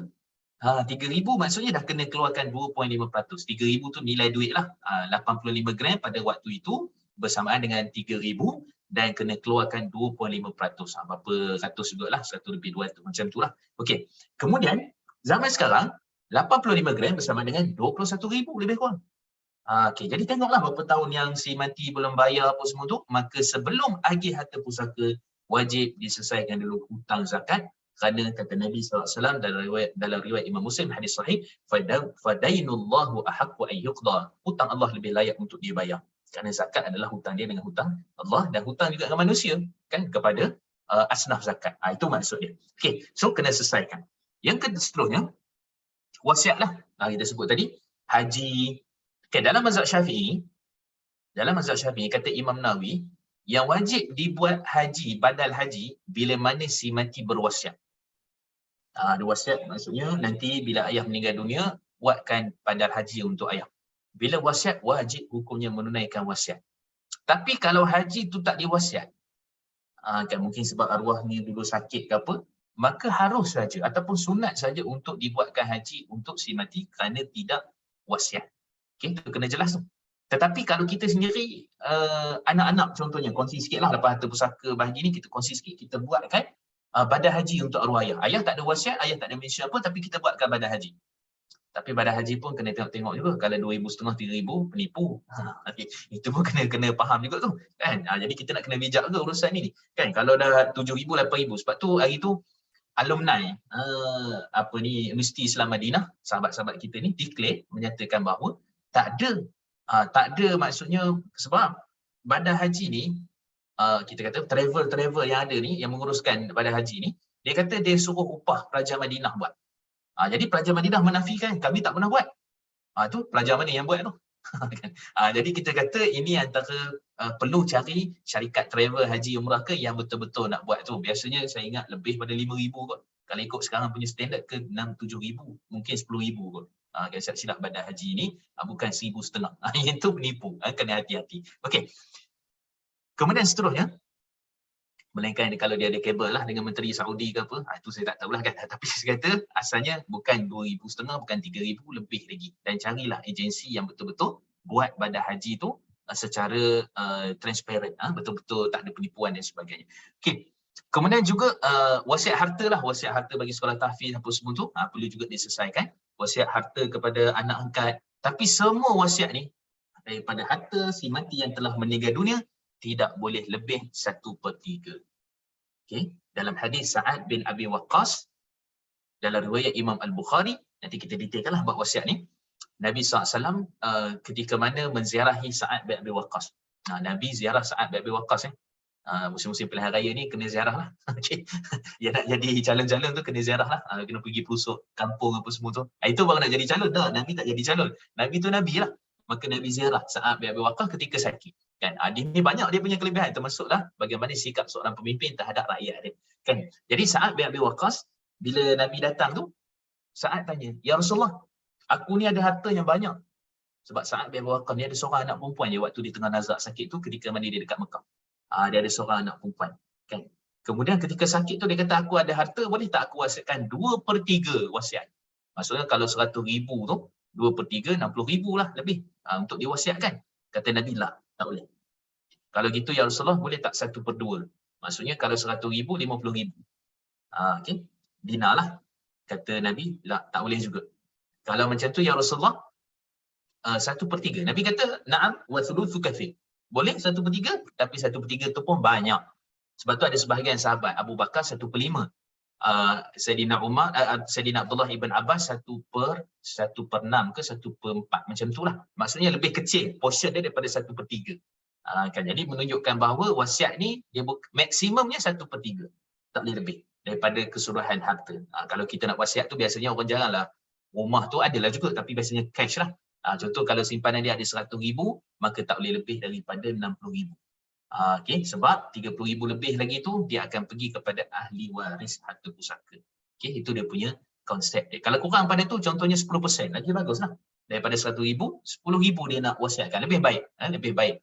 Dikurangkan daripada 1/3 itu adalah lebih baik. Cuma maksimum 1/3. Okey. Kemudian seterusnya, wasiat-wasiat yang lain. Kan wasiat apa? Wasiat kita kata macam-macam lah yang mana bukan kepada ahli waris lah. Okey, segala-gala jenis wasiat. Dan juga termasuk tadi kita sebut tadi adalah berkenaan dengan hibah. Okey, termasuk juga tentang harta sepencarian. Ini semua masuk dalam satu dokumen sebenarnya. Kalau tuan-tuan puan-puan pergi kepada trustee, syarikat-syarikat menguruskan wasiat apa semua ni, semua ada dalam tu. Rumah tak dalam tu, hibah apa semua. Kemudian apa lagi?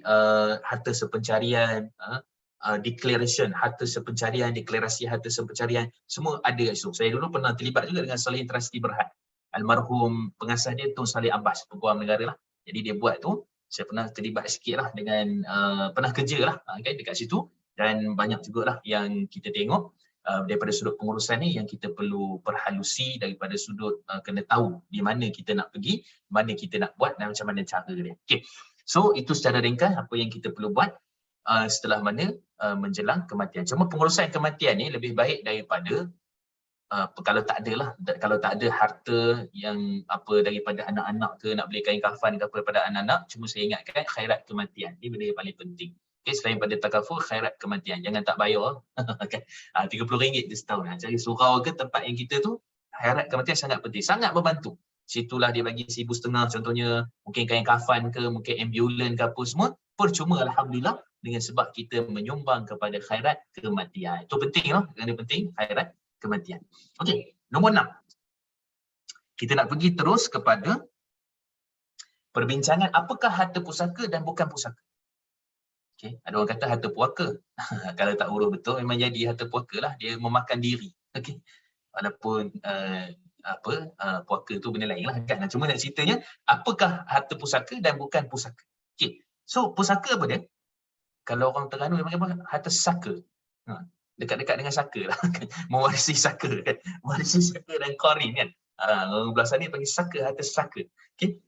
Kemudian seterusnya, kita pergi. Pertama, semua harta yang diperolehi secara halal melalui jual beli, hibah, wasiat, pemberian pusaka, hadiah, sedekah, wang simpanan dan sebagainya. Okay. Semua harta diperolehi secara halal.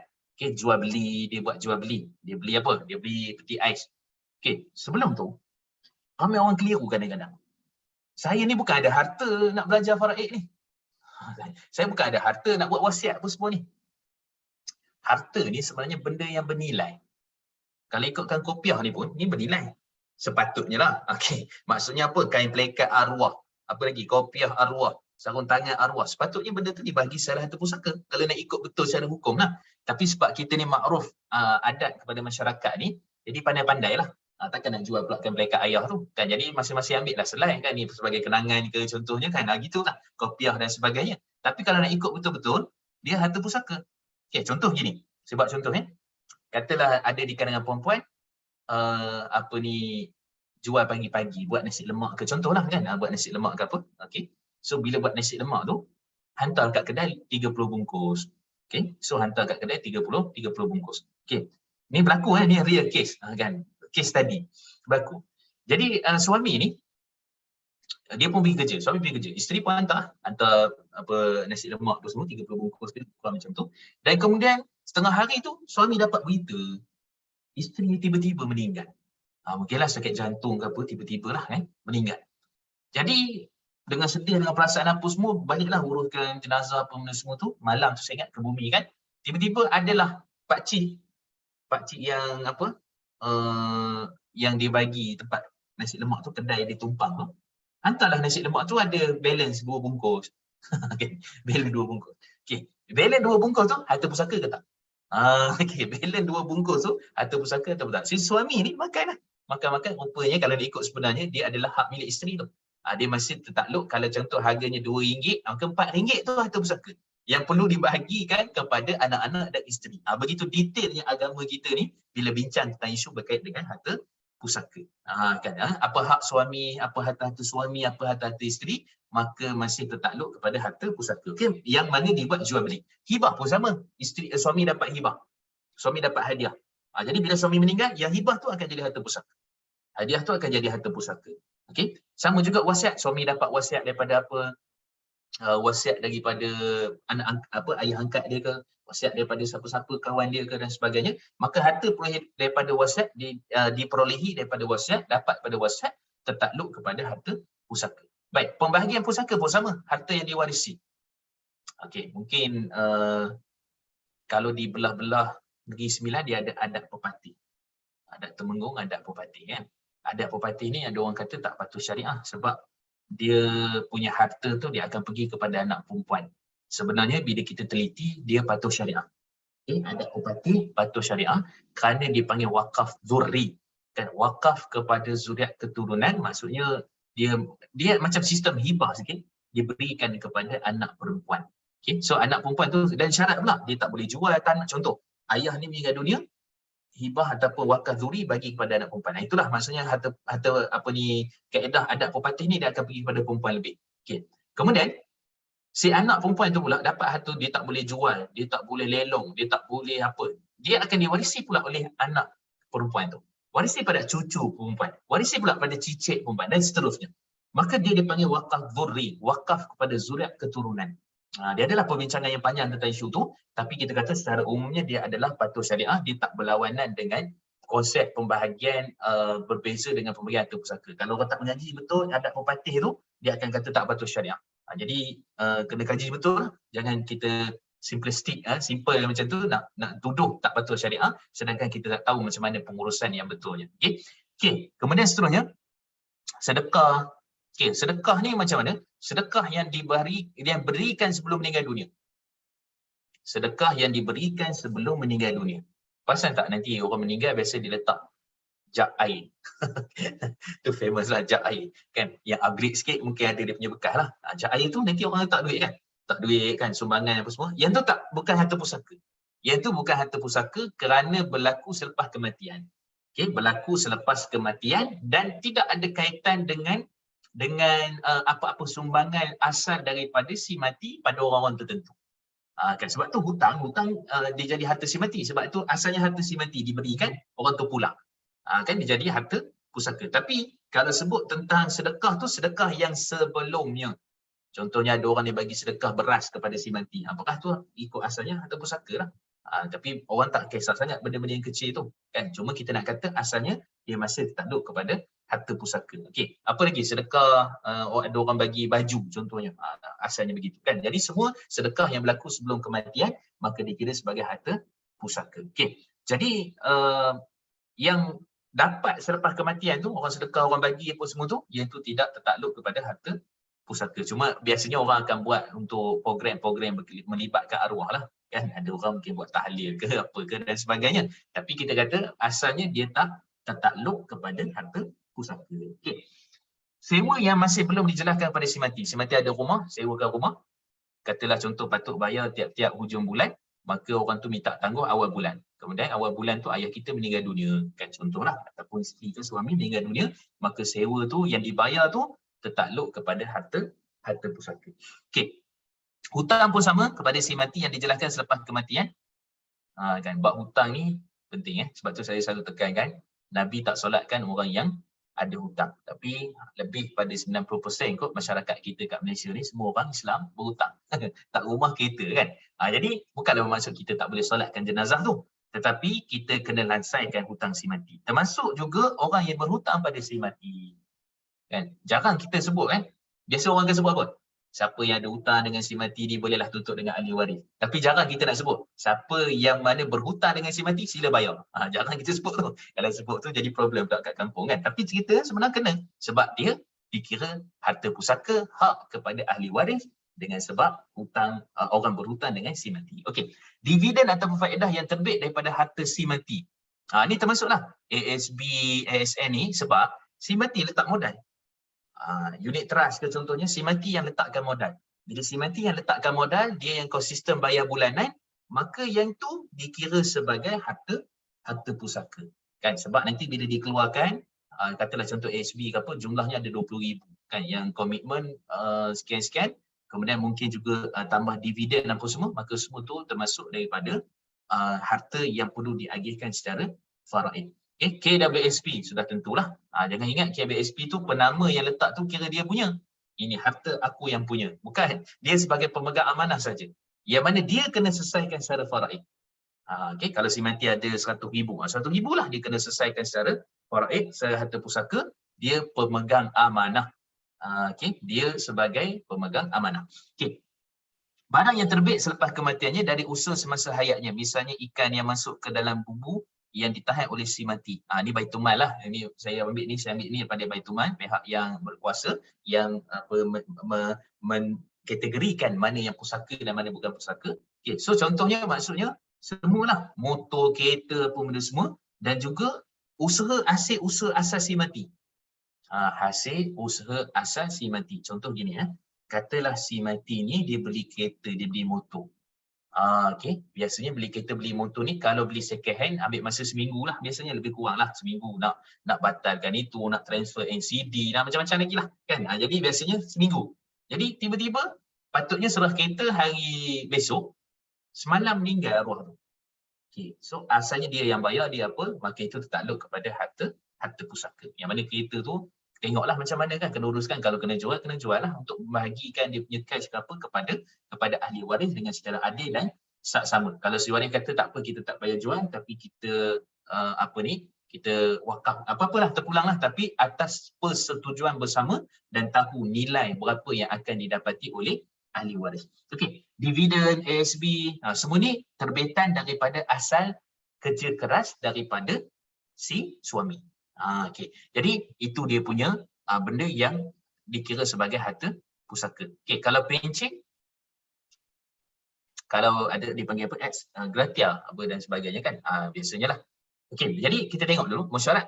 Ni saya ambil fatwa Perak. Wang pencen si mati adalah bukan harta pusaka. Maksudnya diagihkan secara adil dan saksama lah. Dan bagi sama rata tak ada masalah. Okay? Si isteri je yang nak ambil untuk membesarkan anak-anak, tak ada masalah. Okay? Itu dah hak kepada siapa yang mana menguruskan. Okay. Kemudian, wang premium takaful si mati adalah harta pusaka, manakala wang ganjaran adalah bukan harta pusaka. Macam mana ni? Gini. Dia takaful ada dua. Satu pelaburan, satu yang kita dok bayar ni untuk sakit, untuk aksiden, untuk apa dan sebagainya.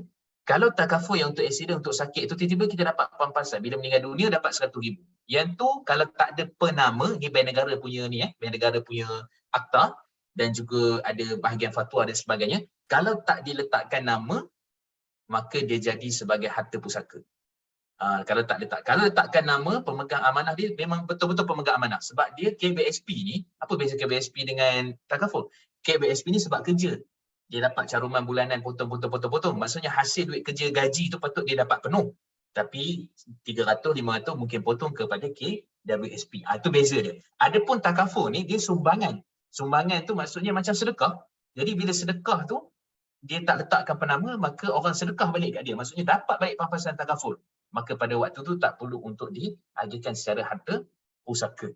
Itu dia punya konsep dia. Tapi kalau tidak diletakkan penama, sebab tu hibah takaful tu biasa orang letak penama. Isteri, kalau berlaku apa-apa pada suami ni dapat pampasan 100-200,000, meninggal ke, contohnya cacat ke, aksiden ke apa, maka pada waktu tu pemeganglah yang akan dapat dan kemudian juga dapat juga kepada yang aksiden. Kalau belum meninggal. Kalau dah meninggal dapat 100% kepada isteri. Antara sebabnya, harta pusaka ni dia pengurusannya paling pun awal 3 bulan. Itu kalau tak ada isu apa-apa lah, ke 6 bulan. Silap-silap boleh sampai setahun. Jadi katalah si isteri ni tak ada pendapatan apa-apa. Bergantunglah sepenuhnya kepada suami. Maka macam mana caranya? Maka sebab tu suami yang bijak, dia ambil lah sedikit takaful ke apa, bayar bulanan 70 ke 100 ke apa, yang dia mampu lah. Ceritanya yang dia mampu. Kan berapa dia boleh bayar, maka dipanggil sebagai macam hibah takaful ataupun income protection. Maksudnya perlindungan kepada pendapatan bulanan dia tu boleh cover, boleh dilansaikan dengan takaful yang boleh dibagi terus kepada si isteri. Lebih cepat dia punya pengurusan dia. Jadi alhamdulillah lah. Kan maksudnya isteri pun tidaklah terlalu, orang kata apa istilahnya, hilang punca lah kan. Hilang punca, maka bolehlah top up ataupun bolehlah mulakan kehidupan dengan pampasan takaful. Nanti kita bincang panjang tentang isu takaful. Okey. Kemudian wang pampasan si mati bukan harta pusaka. Ni pampasan takaful tadilah. Kalau dia tidak penamakan, maka waktu tu bukan takaful. Cumanya yang kalau masuk pelaburan. Kalau masuk, sebab ada takaful ni dia pelaburan. Yang pelaburan tu suami bayar tu untuk melabur. Maksudnya modal. Maka yang modal tu bila mana meninggal dunia ke apa, ada 50,000, ada 30,000. Yang tu harta pusaka. Sebab dia untuk melabur. Okey, bila melabur kita akan gunakan kita punya duit apa benda semua tu kepada isu berkait dengan papasan takaful itu sendiri. Ya Muhammad.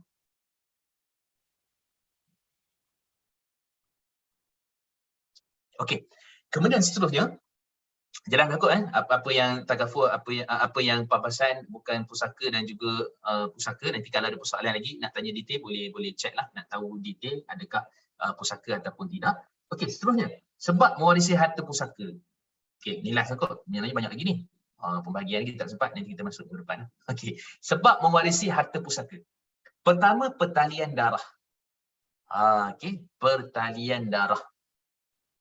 Maksudnya pertalian darah ni siapa? Ialah anak, ayah, ibu, bapa dan sebagainya. Okey, dia ada usul, ada furuk. Dan kemudian hawashi. Okey, usul ni apa? Usul ni ialah yang ke atas. Contoh, suami dia ada ibu dan ayahnya. Okey, ibu dan ayahnya ada moyang lagi, iaitu moyang pada suami. Itu asal. So asalnya asal keturunan lah. Itu cerita bagi mudahnya asal keturunan. Okey. Kemudian kita ada furuk.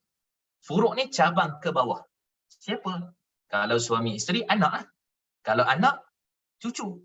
Contohnya kalau cucu bawah lagi cicit. Jadi seterusnya. Okey, jadi maksudnya furuk ni ke bawah, usul ke atas. Maksudnya apa? Kalau usul ke atas, ayah, moyang dan seterusnya. Kalau furuk ke bawah, anak, cucu dan seterusnya. Okey, kemudian ada hawashi. Okey, hawashi ni dia selain daripada usul dengan furuk. Kan dia yang tak ada kena sangat mengena, tapi dia masih lagi di bawah keturunan yang sama. Tapi hawashi ni dia lebih fokus kepada contohnya kita kata yang ke sebelah sana, yang ke sebelah sini yang agak jauh sikit. Kan katalah contohnya kepada ibu ke kepada bapa, sebelah ibu tu kan, sebelah bapa tu. Dia lebih kurang gitulah, lebih kurang berkait dengan hawashi. Okey, kemudian yang kedua perkahwinan. Ini ijma' telah ijma' kata Imam Nawawi secara umumnya 3. Sebab pewarisan harta pusaka ni 3. Pertalian darah, perkahwinan, pembebasan. Yang Islam dengan Baitul Mal ini di Malaysia lah. Okay, ini di Malaysia. Tapi kata Imam Nawawi telah ijma', sepakat semua di kalangan para ulama, tak ada khilaf. Sebab mewariskan harta pusaka ada 3. Pertama pertalian darah, silaturahim, hubungan kaum kerabat. Sama dah tu. Kemudian yang kedua perkahwinan. Okay, syarat perkahwinan, pertama perkahwinan sah. Perkahwinan sah ni kira macam mana? Daftar tak daftar ke apa? Perkahwinan yang sah ada cukup saksi apa benda semua. Kan? Tapi dalam konteks undang-undang kita kat Malaysia ni, dia kena ada CJ lah. Kan? CJ perkahwinan yang sah menunjukkan berlakunya perkahwinan. Ataupun yang kahwin luar negara kan, buatlah tuntutan CJ perkahwinan secara sah di dalam negara, dekat pejabat agama dan sebagainya, prosedurnya untuk menuntut ataupun menjelaskan sebenarnya betul-betul perkahwinan itu berlaku walaupun di luar negara. Tapi sebaiknya dalam negara lah, itu memudahkan urusan. Okey, kemudian yang kedua, dalam iddah. Okey, dalam iddah ni maksudnya, katalah si suami ni menceraikan isterinya dan dalam tempoh iddah 3 bulan ataupun 3 kali suci tu, bulan kedua suami meninggal. Suami meninggal. Dapat tak harta pusaka? Jawapannya dapat. Sebab pemutus yang sebenar, perceraian antara suami dan isteri adalah habisnya tempoh iddah. Sebab dalam iddah tu bila-bila masa suami boleh rujuk. Kan maksudnya kalau masih dalam tempoh iddah, maka kalau suami meninggal dunia setelah menceraikan isterinya 2 hari lepas tu ke, sebulan lepas tu ke, masih dalam tempoh iddah, maka pada waktu itu harta pusaka tetap diperolehi oleh si isteri. Okey, cumanya kalau dia cerita harta pusaka, tapi kalau harta sepercarian lepas habis iddah apa semua boleh buat tuntutan. Itu cerita tentang harta sepercarian. Cuma dalam tempoh iddah ini masih lagi mendapatkan ruang harta pusaka kalau suami meninggal dunia. Ini kalau golongan liberal ni lagi best. Dia orang kata takkanlah suami je boleh menceraikan isteri, isteri pun boleh ceraikan suami, dia kata. Kan? Lepas tu kita duk fikir pula, macam mana pula tempoh iddah suami ni? Boleh fikir, boleh bayangkan. Macam mana tempoh iddah suami yang diceraikan oleh isterinya? 3 bulan. Lama tunggu. Jadi maksudnya nak ceritanya, kalau satu benda tu dah kacau, benda-benda lain juga akan kacau lah. Itulah apa yang dibuat oleh golongan-golongan liberal apa semua ni kan. Ada macam-macam cerita. Okay. Poligami pun sama.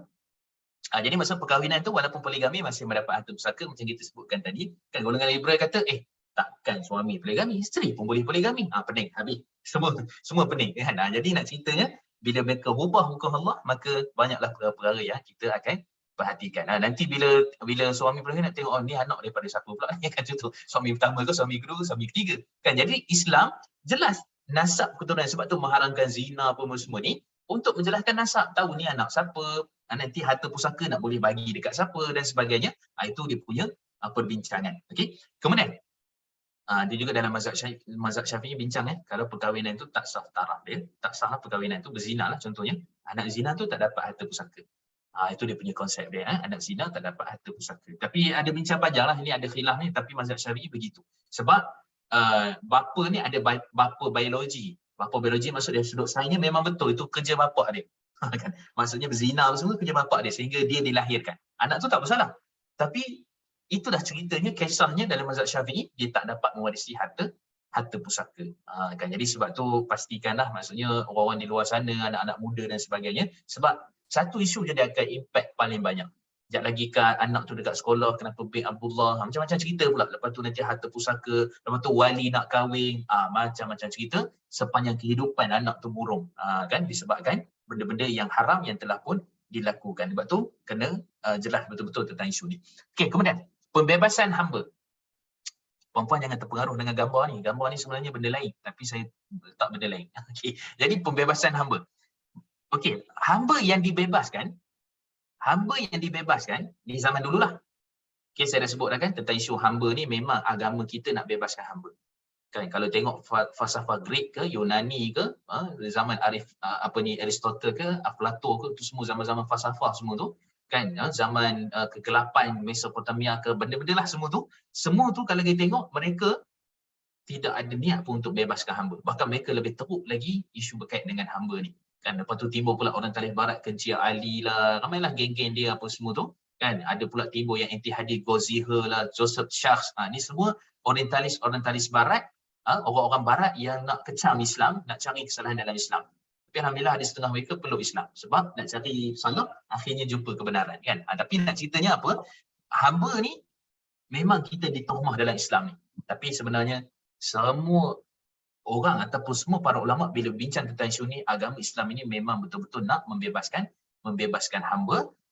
Dan kemudian bila hamba tu dibebaskan, meninggal hamba tu, maka tuan dia yang dulu, bekas tuan dia tu boleh dapat mewarisi harta pusaka. Okay? Sebab dia yang membebaskan hamba tu, dan kemudian disebab bebas tu, maka contohnya saya buat ni, katalah contohnya Bilal bin Rabah. Kan Bilal bin Rabah asalnya dulu dibeli oleh Sayyidina Abu Bakar kan. Ada dia punya hamba yang asal tu, tapi dibeli Sayyidina Abu Bakar, kemudian Sayyidina Abu Bakar bebaskan. Katalah Sayyidina Bilal tu meninggal, maka asalnya harta pada Sayyidina Bilal tu boleh untuk diwarisi oleh Sayyidina Abu Bakar. Contoh gitulah, saya bawa secara ringkas. Okey, kemudian hamba bebas tak mewarisi. Maksudnya gini, hamba yang bebas tu, tuan dia meninggal, hamba tu dah dibebaskan oleh tuan dia tu, maka hamba tu tak mewarisi harta daripada tuan dia. Yang mewarisi hanyalah apa? Tuan dia daripada harta yang mana hamba dibebas. Sebab dia asalnya hamba tapi dia bebaskan. Maksudnya sistem perhambaan itu dibebaskan, maka boleh untuk mendapatkan harta pusaka kepada tuannya, tapi tidak sebaliknya. Itulah konsep disebut oleh para ulama, Imam Nawawi dan sebagainya. Okey, kemudian yang keempat, Islam dan juga Baitul Mal. Okey. Yang pertama, tak ada langsung ahli waris. Ni memang langsung ahli waris, dia ni sebatang kera. Sebatang kara kan. Jadi bila sebatang kara ni memang tak ada lah. Bujang, sebatang, mak ayah dah tak ada meninggal, dia seorang-seorang. Maka harta yang ditinggal tu, katalah contoh dalam dompet dia adalah RM30. RM30 tu asalnya ke Baitul Mal. Siapa pun tak boleh menuntut lah. Sebab dia tidak ada langsung ahli waris dia. Berkahwin pun tidak kan. Hamba sudah tentulah tidak ada perhambaan dah pada zaman ni. Tapi cerita ni pada zaman dululah. Okey, tentang isu hamba ni, maka Baitul Mal berfungsi. Kan, jadi Baitul Mal ni antara tempat yang paling akhir, sama ada wang-wang yang haram ke ataupun sebagainya boleh uruskan ke Baitul Mal, dan tak patuh syariah maksudnya, dan kemudian juga berkait dengan harta pusaka. Jadi saya ingat itu dululah kot untuk ringkasan perbincangan ringkas kita pada hari ini. Kerana mungkin kita kena sambung pada lepas, mungkin 2-3 siri lah kot tentang isu harta pusaka ni, tak habis lagi. Nanti kita akan detailkan. Cumanya insya-Allah nanti saya akan bagi tahu lah ni pembagian dia, ahli waris ni siapa. Kita kita akan bincang. Kemudian juga ni pembahagian dia ringkas. Nanti tengok kalau sempat kita buat kira-kira. Ni tempat permohonan. Okey, ni tempat permohonan ni dekat mana, apa isu-isu yang ada. Tapi ni dah update dah. Dia bukan 2 juta, 5 juta. So harta taklif kurang 5 juta ataupun lebih 5 juta ke atas. Kemudian juga yang ini urusan permohonan kena ada apa? Nanti dokumen, kemudian juga pelantik takbir macam mana, kemudian juga kumpulkan ahli waris, kemudian juga CJ Faraid macam mana nak perbezai. Yang ni nanti insya-Allah kita akan detailkan pada minggu hadapan. Saya jawab soalan sikit insya-Allah. Okey, kalau ada soalan ni. Assalamualaikum Ustaz. Okey, silakan. Saya nak tanya, anak yang mati selepas bapanya mati, adakah waris anak itu boleh mendapat harta datuknya? Okey, anak yang mati selepas bapa mati. Maksud anak mati dulu kemudian bapa mati kan? Okey. Bapa, betul-betul. Okey. Anak mati dulu. Maksudnya adakah cucu dia tu mewarisi ataupun tak? Jawapannya asalnya tidak. Okey, kerana pada asalnya dia yang meninggal dulu. Okey, dia yang meninggal dulu. Kalau nak bagi tu atas hibah. Atas hibah ataupun wasiat pun boleh, yang akan diberikan kepada si anak. Sebab yang meninggal dulu tu adalah anak dia. Bahkan ayah tu pula yang dapat harta pusaka daripada anak. Bapa yang meninggal tu, okey, anak dia meninggal dulu betul-betul. Lepas tu baru bapa dia meninggal. Betul-betul. Okey, faham soalan tu. Maksudnya ialah si bapa tu pula yang warisi harta anak tu yang meninggal tu. Okey. Maksudnya begitu. Jadi cucu tu kalau nak dibahagikan atas ihsan. Kan contoh ni cerita situasi saya sendiri. Okey. Dulu nenek saya belum meninggal. Ayah saya dah meninggal. Jadi patutnya nenek saya pula akan dapat harta daripada ayah saya. Kan sebab ayah saya meninggal dulu, nenek belum meninggal lagi. Jadi maksudnya kat sini, adakah saya dapat harta daripada nenek ke bila meninggal nanti? Jawapannya tak. Saya tak ada apa-apa dah, tak terbabit dah. Nanti adik-beradik pada arwah si mati tu yang akan dapat kerana dia masih anak kepada nenek saya. Itu dia punya konsep dia. Saya jawab dulu soalan dekat sini secara ringkas. Termasuk hibah, kami adik-beradik semua bersetuju bagi sama rata. Okey, jadi kalau betul-betul semua setuju, tapi sebab tu saya kata tadi syaratnya memang betul-betul semua kena faham, kena tahu berapa pembahagian masing-masing, berapa dapat, baru dijelaskan pada. Sebab kita nak ikut faraid tu dulu. Okey, maksudnya tahu dulu jumlah faraid tu dan kemudian berapa semua akan dapat. Okey, semua ni dapat 1000, ni dapat 3000, okey, baru kita bagi sama rata. Biar jelas betul-betul nampak. Sebab yang masalahnya dia tak tahu bahagian berapa dia dapat. Tapi semua bagi sama rata. Rupanya bila tengok, dia tahu balik, dia tanya ustaz ke apa, "Oi, sebenarnya dapat 8,000 tapi dapat 3,000 je sebab bagi sama rata." Mula tiba tak puas hati. Jadi sebab tu kena tahu dulu bahagian masing-masing, barulah semua betul-betul bersetuju. Sebab ada hadis dalam riwayat Al-Baihaqi, illa ayyasha warthah, kata Nabi SAW. Walaupun hadis ni dhaif lemah, tapi jika waris semua bersetuju. Maksudnya setelah tahu semua bahagian masing-masing baru bersetuju. Okey, betul. Isteri yang tak bekerja ada hak harta pencarian yang Ustaz saya sebut tadi, betul. Maksudnya yang full time sepenuh masa ada hak tuntutan itu. Sama ada, jadi lebih kurang kepada harta secara tak langsung lah. Jadi nanti kita akan detailkan harta tak langsung, dan kemudian kebijaksanaan mahkamah membuktikan harta secara tak langsung memang sumbangan isteri ada dalam kehidupan suami secara jelas, tidak apa kira, tak mengingkari, tidak mengabaikan kewajipan dan sebagainya, maka boleh. Okey. Bab harta semua tuntut ada hak tapi tanggungjawab terhadap waris mati diabaikan. Itulah saya sebut tadi, kasih sayang tu kan. Kepada ahli waris, bab toleransi dan sebagainya.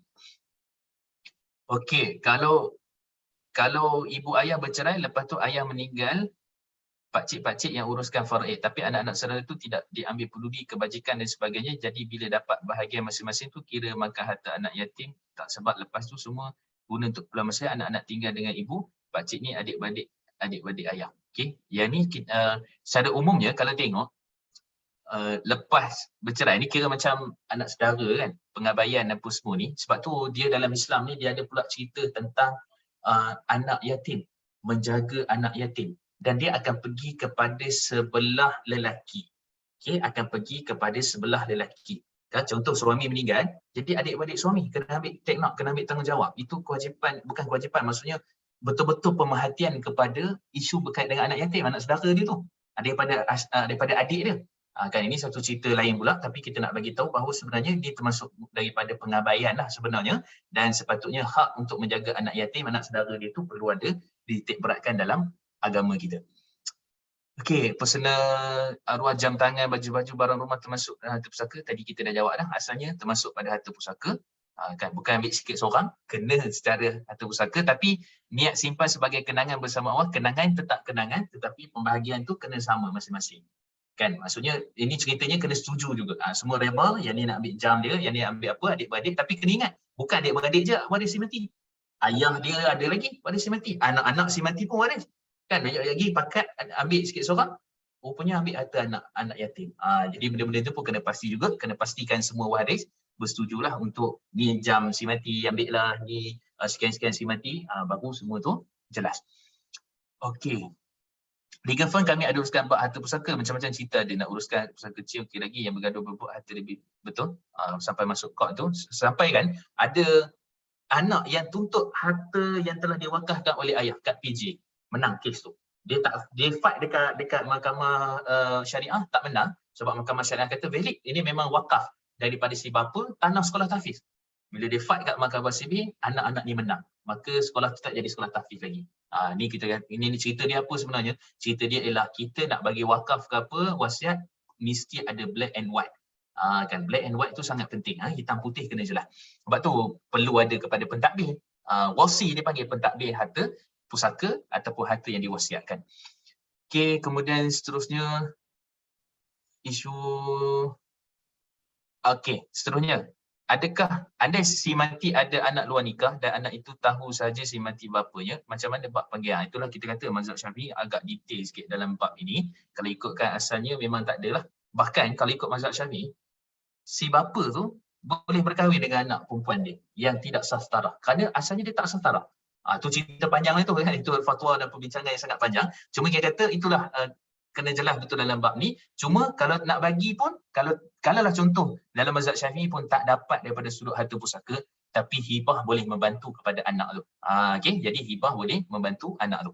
Sebab hibah boleh dua-dua, sama ada kepada ahli waris ataupun tidak, ataupun bukan ahli waris. Jadi kalau dianggap tadi bukan ahli waris sebab dia anak hasil daripada pelakuan tu, zina tu, maka yang itu boleh diberikan sebagai hibah. Okey. Anak tiri ada bahagian ke dalam pembahagian harta seperti ibu dan ayah tiri. Okey, kalau betul-betul ayah tiri bukan seibu sebapa. Kalau ni dia ayah tiri saja tapi ibu sama. Jadi kita kena tengok, kalau ibu sama, ibu meninggal dapat harta pusaka. Kalau ayah tiri meninggal tak dapat, tetapi daripada sudut pembahagian dalam pembahagian harta sepencarian ini sebenarnya asalnya dia dilakukan oleh orang tu sendiri. Dia mungkin boleh, ni cerita mahkamah lah, ni memang ada isu pun. Kalau anak tu sendiri nak menuntut bahagian harta sepencarian si ibu, kalau anak tu sendiri nak menuntut harta sepencarian si bapa ataupun bapa tiri dan sebagainya, yang itu kemungkinan besar tak dapat. Tapi boleh cuba, tu cerita dia. Dia mahkamah punya isu, boleh cuba. Tapi yang biasanya akan dapat adalah orang tu sendiri. Maksud suami menuntut sepencarian isteri, isteri menuntut sepencarian si suami. Itulah konsep dia.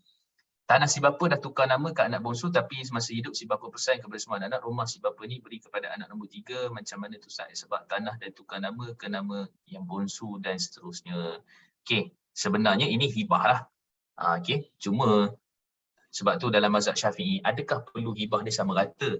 Yang ni dapat rumah dekat Kedah, yang tu dapat rumah dekat Selangor, ini dapat rumah dekat wilayah. Jadi kalau dalam mazhab Syafi'i, kalau nak bagi hibah ni sebaiknya sama rata.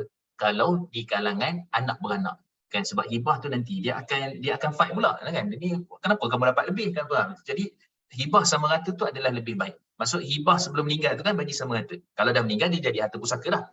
Okey. Jadi maksudnya situ kena jelas betul-betul pembahagian rumah ke dan sebagainya, tanah dan sebagainya, dia ada dipunyai isu-isu yang besar kat situ. Okey. Jika tanah pusaka tidak terus difaraid, dan apa hukum orang yang tinggal di situ yang buat rumah tanpa ikut faraid? Ini kes waris seorang saja lelaki dan yang lain semua perempuan, waris lelaki tak mau bahagikan. Ini benda yang kes yang ni tengok juga. Sebab apa tak nak bahagikan itu? Satu. Yang kedua pula adalah isu tinggal dekat rumah tu, kat tanah tu. Kan, kalau ditinggal kat tanah tu, itu bahagian dia, okeylah. Tapi bahagian lain tu tak bolehlah buat harta dia. Dia kena bahagikan hasil-hasil yang berkaitan, hasil getah, hasil sawit, semua itu kena bahagikan kepada harta pusaka. Kalau dia buat rumah pun rumah sewa contohnya, hasil tu pun kena bahagikan, melainkan kalau itu memang tempat bahagian tanah dia. Ni panjang cerita dia. Okay? Betul ke ada yang kata bila buat hibah kita tak percayakan hukum faraid? Tak. Hibah ni adalah sebab kasih sayang. Kan, faraid adalah ketetapan Allah. Apa keadaan pun, ni saya sebut Nak buat wasiat ke, buat hibah ke, buat harta sekalian ke, faraid adalah hukum yang paling utama. Kan? Tak boleh lawan. Itulah hukum yang paling utama. Pada asasnya itulah hukum Allah, itulah ketetapan yang tidak boleh tidak boleh untuk kita kesampingkan. Okey, saya rasa cukup dululah sekadar tu. Kalau ada soalan nanti kita forward ke minggu depan. Saya pun ada nak meeting ni. Okey, kejap lagi ada meeting. Jadi sekadar tu saya serahkan balik kepada Kak Liza. Minta maaf ada kekurangan, nanti insya-Allah kita bincangkan lagi. Okey. Qul qouli hadza wa astaghfirullah wa lakum. Wassalamualaikum warahmatullahi wabarakatuh. Waalaikumsalam warahmatullahi wabarakatuh. Jazakallah khairan Ustaz. Memang banyak soalan kalau bab-bab ni memang tak sempat. Tak apa Ustaz, kita buat banyak siri pun tak ada masalah. Janji ilmu tu sampai kepada kita. Jadi terima kasih semua. Kita akhiri dengan tasbih kafarah. Subhanakallahumma bihamdika asyhadu an la ilaha illa anta astaghfiruka wa atubu ilaik. Wassallallahu ala nabiyyina Muhammad wa ala alihi washabihi ajma'in. Walhamdulillahirabbil alamin. Wassalamualaikum warahmatullahi wabarakatuh. Terima kasih Ustaz. Apa Ustaz? Waalaikumsalam. Terima kasih semua. Assalamualaikum. Assalamualaikum. Terima kasih semua. Terima kasih Ustaz. Assalamualaikum warahmatullahi wabarakatuh. Sama Kak Pah. Jumpa lagi esok ya dengan Ustaz Syamil pula, insya-Allah. Terima kasih Kak Syida. Terima kasih Kak Liza. Sino? Okay. Ada no? Alhamdulillah. Alhamdulillah. Okey. InsyaAllah kita jumpa lagi besok ya dengan Ustaz Syamil ni sesi. Itulah pasal harta ni. Memang kata tak berharta pun takut minta-minta pula. Bila dah berharta, urusan harta tu.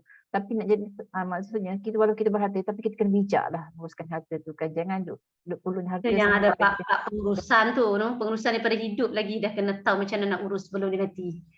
Ustaz cakap tadi jangan harap orang atas dunia menguruskan kita yang dah mati. Kita kena buat sekarang ni. Jangan harapkan kata anak kita akan doakan kita, anak kita akan uruskan hati kita. Ya Allah, tak boleh percaya benda tu semua kan. Bukan tak percaya, tak boleh harap sebab kita kena mesti kita. Jadinya beratlah benda ni kan. Bila Ustaz cakap macam tu memang patutlah kalau yang berharta ni memang take note lah pasal mengharapkan orang lain menguruskan harta kita pula bila kita meninggal. Takut tengok balasannya tu walaupun tengah ambil sejengkal tanah orang. Allahu akbar. Betul ya dengar tu. Nanti ada tunjuk macam mana kerak bumi tu dalam bumi tu, apa yang ada dalam bumi, kita share gambar dia kita share kat grup media perbincangan. Takut ya kita, subhanallah. Itulah kita ni orang katakan hari-hari majlis ilmu masuk ke semua yang apa adalah cakapkan masuk ke, at least kita kena, tapi sebenarnya ilmu kita ni kita pun berbeza-beza kan Izzah kan, berbeza-beza pun kita hari benda sama. Maksudnya insya-Allah kalau niat kita ikhlas mata kita nak Allah, kita nak apa yang kata lagi pun faktor usia kita, bila hujung-hujung usia ni kita rezeki oleh Allah untuk mendapatkan ilmu secara begini, tapi kita manfaat, ambil manfaat dia. Memang ada sangkut insya-Allah kalau kita ikhlas nak untuk belajar kan. So insya-Allah kita jumpa lagi besok. Sesi Ustaz Syamil start pukul 9 pagi. Sahabat-sahabat semua jangan lupa ya kita meraihkan kehadiran Ustaz dalam grup kita insya-Allah. So dengan itu kita end ke sesi pagi ini dengan lafaz Assalamualaikum warahmatullahi wabarakatuh. Jazakallah khairan katsiran semua. Waalaikumsalam. Sama-sama. Waalaikumsalam. Kita jumpa lagi insya-Allah ta'ala ya. Ya. Ambil apa? Ayah ke? Ayak? Ajar dengan ayak lah. Kak Ayah. Ya. Riza. Okay, bye.